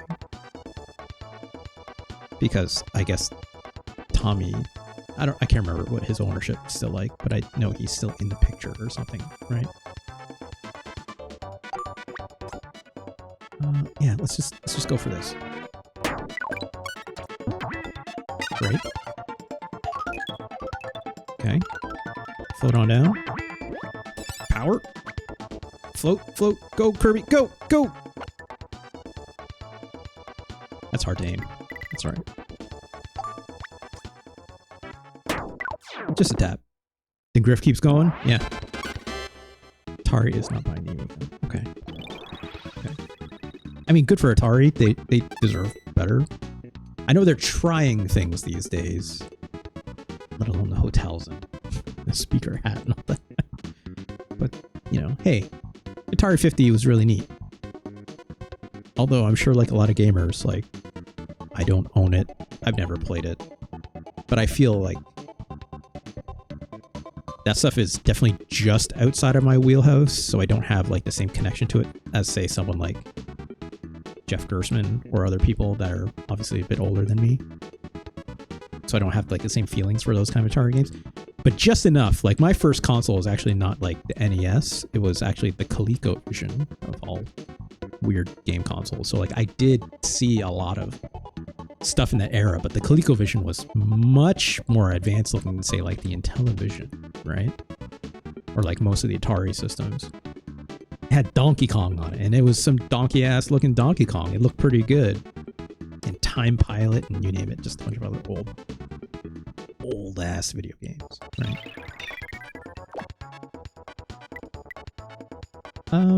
Right, I remember this. I can like skip over the water if I use that bounce, right? I probably need some top spin on it as well, if I recall. Yeah, okay, there we go. Let's give that a shot. Okay. We're bouncing. We're bouncing. We bounced too hard. It's alright. I don't know why I use that. I think you can like slow down with that, if I'm not mistaken, right? With the parasol or umbrella, whatever you want to call it. Say about that much? Oh gosh! Oh gosh! Okay, great. We didn't go in the water. This game's just good, right? Like I don't know how much more I can like talk about this game. It's just really solid, right? Like the Nintendo aesthetics are all there, or not specifically Nintendo. It's like it's HAL Laboratories, right? Like HAL, you know, they had this shit nailed down and early, right? If I'm not mistaken, this makes the water ice. There's that warp that'll go down there, but I need to clear this first, right? Unless I can get that bounce back and then go up this way. My Hero Zero, maybe you can tell me this. Is it possible to like get a hole-in-one on every single course if you like did everything, if you puzzled it correctly, which this more or less is, right? I'm actually not sure. You don't think so? Okay. Let's go get this guy first. Let's see what happens. Actually, no, because you'll ramp off there, go down. That makes more sense. Let's indeed go this way. Probably want to put some curve on it, right?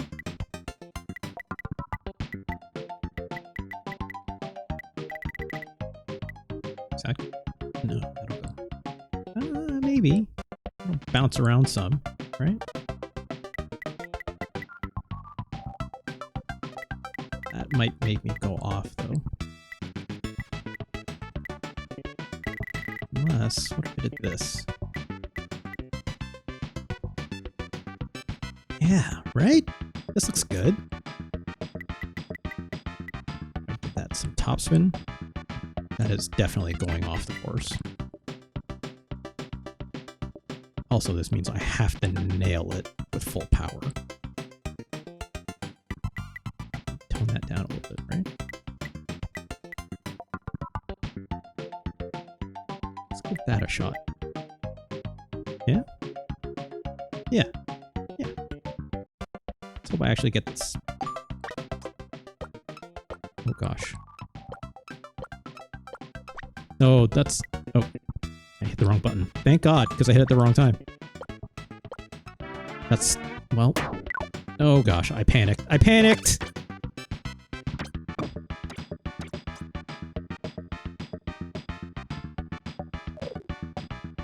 Shit. I guess we're down here now. Just... Well, I guess let's get this guy, right? Getting that warp? Sure. Okay. According to YouTube, it is possible hole-in-one everyone. Jeez. Alright. For the... Those are the real gamers at work. Let's just try that, see what happens. Oh, it makes the water disappear. Okay. Alright, I think I see how you could have got a hole-in-one with this now.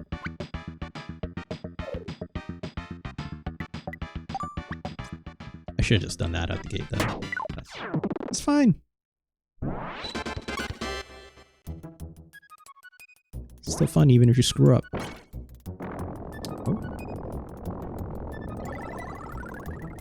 Oh, that's a lot of stars. Okay. You know, rough finish. Get him next time.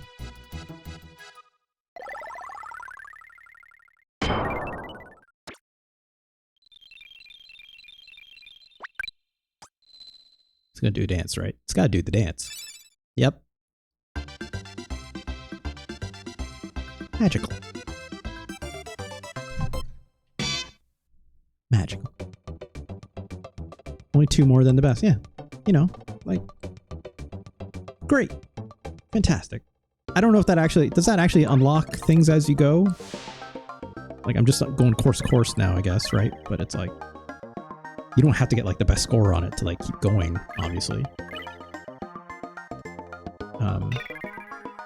Yeah, I didn't think so either.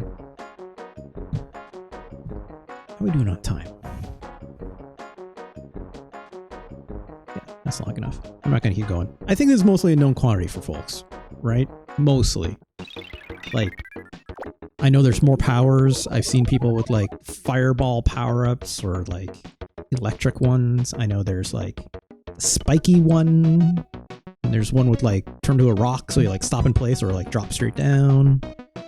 It's like all your fan favorites from Kirby are in here, right?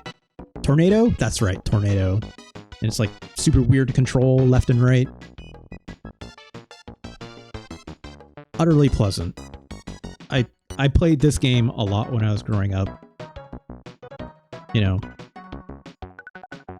But I don't have a lot of memories of it today. And that's largely because I, you know, never seeked it out again. Maybe I should. I feel like I want to, right? Like, if it weren't for this stream already being way too long, like, I would just keep playing this. In fact, I may even just, like, find, like, someday, I might just, like, maybe I'll stream it, I don't know. But it's like, I'll just play this game. I'll do it, I swear. You know? Don't have to twist my arm on that one.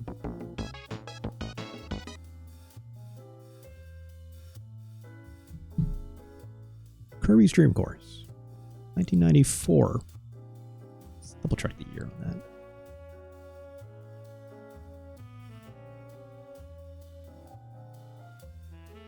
'94. Okay. Oh, 95 in North America. That's interesting.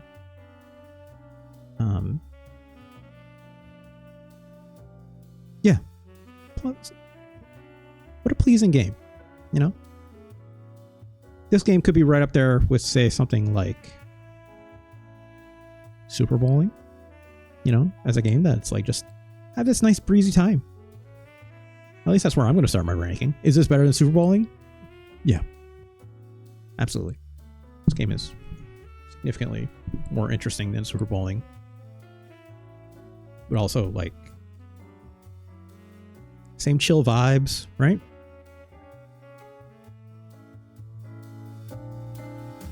It's a good time. I just realized I hadn't turned the audio back up. Was the audio still okay on that when I was playing Dream Course? Hopefully it was. I had to boost it in the VOD. It was? Okay, good. I might still boost it a little bit. Anyways. Is Kirby's Dream Course better than Tetris 2 plus Wobbles? Yeah. Oh, I just realized I skipped baseball. That's fine. Yeah, I don't need to read out like that. In fact, I will even just go ahead and say it. This game is better than Parodius. You know, another game, joyful vibes, but also like stressful as hell to play. I don't want to. I would rather not experience Parodius when I'm looking for something nice and chill to kind of experience, right? Here we go. I think this is where money meets the road, right? Cybernator. It's Kirby's Dream Course better than Cybernator. Yeah. Yeah. Handily, I think. Like, Cybernator is a little bit derivative for what it is, even with a couple quirks to make it a little more interesting, but... No, yeah. Kirby's Dream Course is not a B game. No, not by any stretch. I would go as far as say... This game's S tier, you know? This game is better than Human Grand Prix. But is Kirby's Dream Course better than Mario Paint?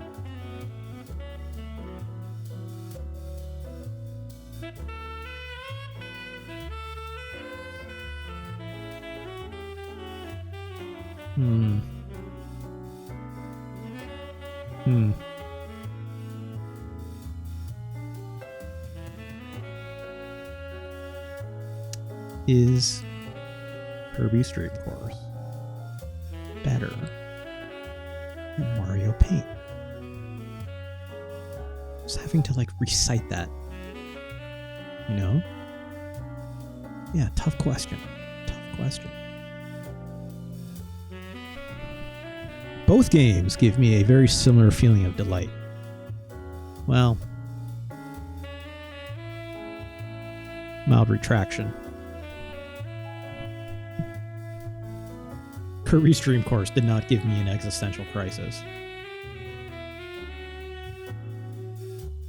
I will not cry playing Kirby's Dream Course, knowing the things that I've lost in my life to become a different person. Or sorry, become a new person and beyond.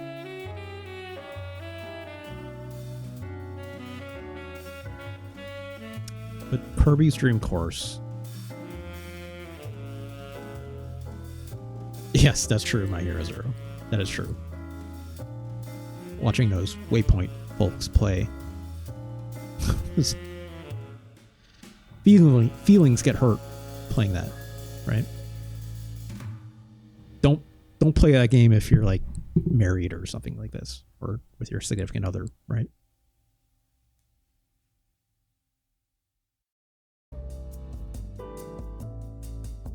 Is Mario Paint better than Kirby's Dream Course?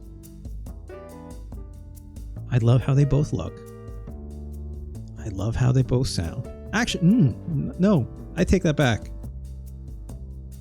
I think I like how Mario Paint sounds more than Kirby's Dream Course.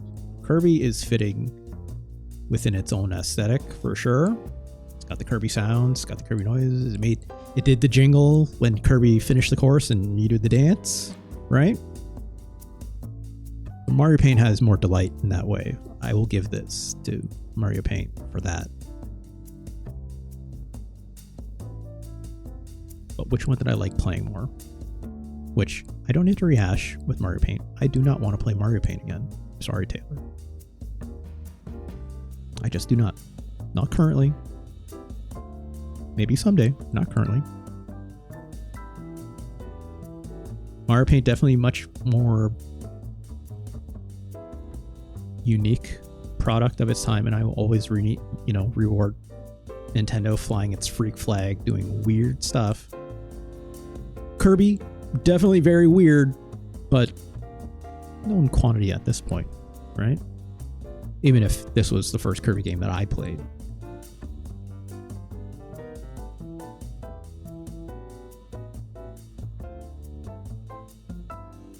Kirby's Dream Course.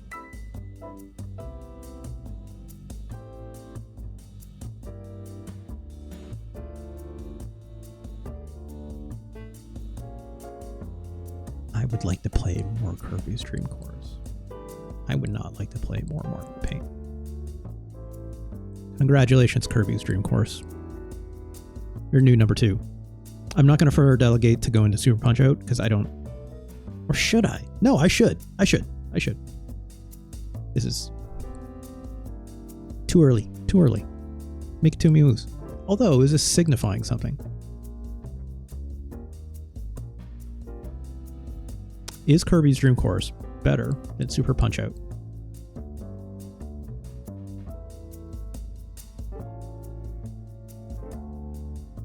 You know?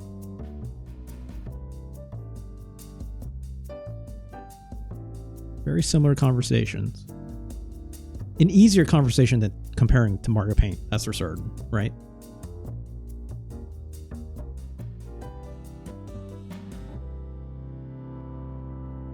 Like, it's almost at this point, like I talked about a lot of this stuff already, where there's nothing to be further said about the quality of both of these video games in terms of their technical prowesses or stylistic choices, right? Just top-notch stuff. So what is left for me to make a comparison on, right? It's which one would I rather play still today?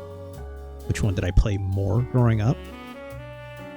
Which ones do I have more feelings about? You know? Which one had more impact? That's less of a thing. This is my list, however.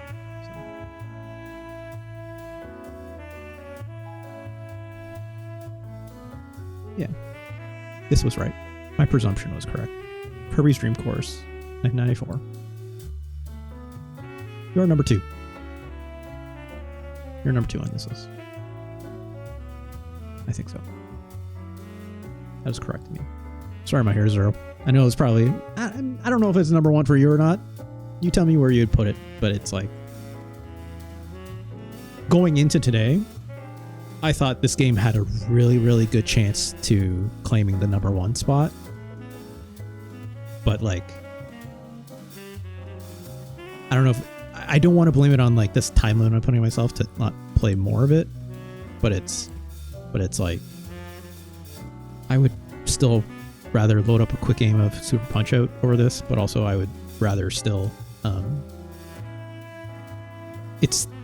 Super Punch-Out was the game I reached for more often, probably for a good reason. It's just because I preferred playing it, right? But like Dream Course is like still immaculate. Like I regret not reaching for it more. Like I know I should. In fact, I probably will a little bit later. If I'm being quite honest, I do want to play more of this game, just because it's so good. Like it's so crisp and like again, it's got that Nintendo touch, right? In the ways that we think about Nintendo today, so I have more nostalgia and love for Dream Course. Punch-Out's not a game I play, and it's not the game. Yeah, it's personal preference for sure on that stuff. Man, let's run down today, shall we? The Kirby's Dream Course going at number 2. Human Grand Prix. So again, surprised that it went as far as it did, but very impressed with that. Very impressed. Number 4. Parodius at number 6. A game I thought it would go higher, but the Gradius in it got me real bad. Right? Again, save states or something. Maybe we see more of it. You get more delight out of like some of the really unique stuff that game shows, which I've seen in screenshots and have played in the past a long time ago. But Final Fight 10 and 11. I would have expected maybe a little more from Final Fight out of that, if I'm being honest. Because I do love me a beat 'em up and stuff like that, and those were definitely great beat 'em ups, but just not the version I want to play. And WeaponLord at 14, just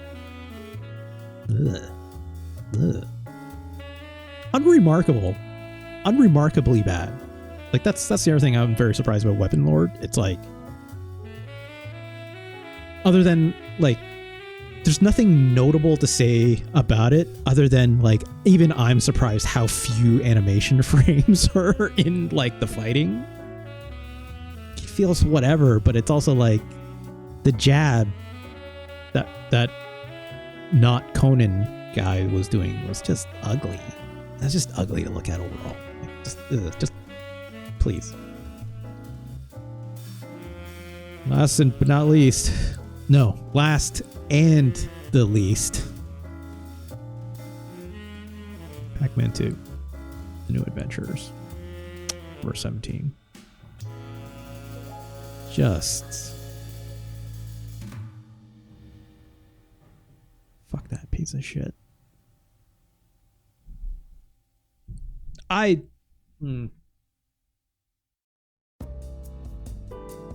might need to see a speed run of Pac Man 2: The New Adventures, you know, or maybe not even a speed run, like a long play, but like not too long, because let's be honest, right? Like, I don't want to spend more time hearing that shit than I have to. So like, yeah, a speed run, even a TAS, right? Even a tool assisted. Like, I will just nice and quick, just do me, just put it in the neck and pull it out, like just get it over with. But I do need to see what the hell you're supposed to do for some of that stuff, right? Because it's just mind-numbingly ridiculous. Just ugh. I mean, you're saying there's not any new tech in it. I mean, like, I skipped past that thing to like look. That seemed really key. I probably could have got past that weird rock Pac-Man kept tripping over if I like looked down or something. I'm guessing, right? Because I couldn't shoot it. That's for sure. Skateboard. Who knows what the fuck is supposed to happen there? Oh god, I couldn't even imagine. Garbage. Disgusting. Even. Well. Thanks for joining me today. Thanks for everyone stopping by. Much appreciated. Love to see y'all. Don't forget, still working on this little goal here. Hey, you're welcome, my Hero Zero. Absolutely. Path 50 continues. You know, trying to get that affiliate. Of course, over here, we got the old socials. Just not really socials. It's, you know, where I put my VODs, most importantly, right? YouTube.com, or if you're, you know, watching on the VODs at home, hello. Join me live next time. Come to Twitch TV/RJ Lee. Or if not, you know, keep watching the VODs on YouTube.com at RJ Lee. You can subscribe to me there too as well. You get a notification every time I put a new video up.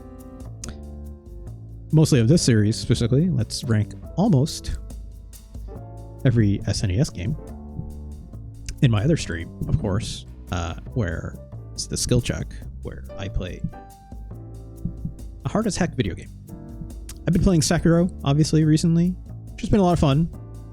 I may mix that up a little bit, you know? Like, Sekiro is good and all. Don't get me wrong, I love playing Sekiro. But I think I might, like, switch up that series by, like, introducing new games in there and stuff like that. So, and, like, it doesn't have to be something I played before, you know? Like, but it's, like, something that's more, like, notoriously hard. I would not mind fitting into that series in a way. So if you have suggestions at home, let me know. Either in my YouTube posts or catch me on Discord, whatever. I'm on Blue Sky now, I guess. I mean, I was on Blue Sky before, but I have a Blue Sky account that I didn't really use for posting anything than I am now. Just at least, you know, get some reach out there, right? So you can definitely catch me on there as well, which is just also Blue Sky or RJ Lee there as well, spelt the same way as the rest of this. Should be findable. Anyways, I'm gonna get out of here. We're gonna do this again on Thursday for more SNES games. I'm surprised we got as many on the list as we did today. We went from, like, you know, 10 to 17. Holy cow, we're blasted through. You know, even with Final Fight, which was kind of like 2-in-1 situation, right? But we'll have a brand new bunch of SNES games to look at then. Maybe some will be good. I was about to say, like, maybe some will be bad, but, like, almost guaranteed I'm picking bad ones. That's how this show works, people. You should know this by now, right? We'll find some more, see where they rank. But for now, bye-bye.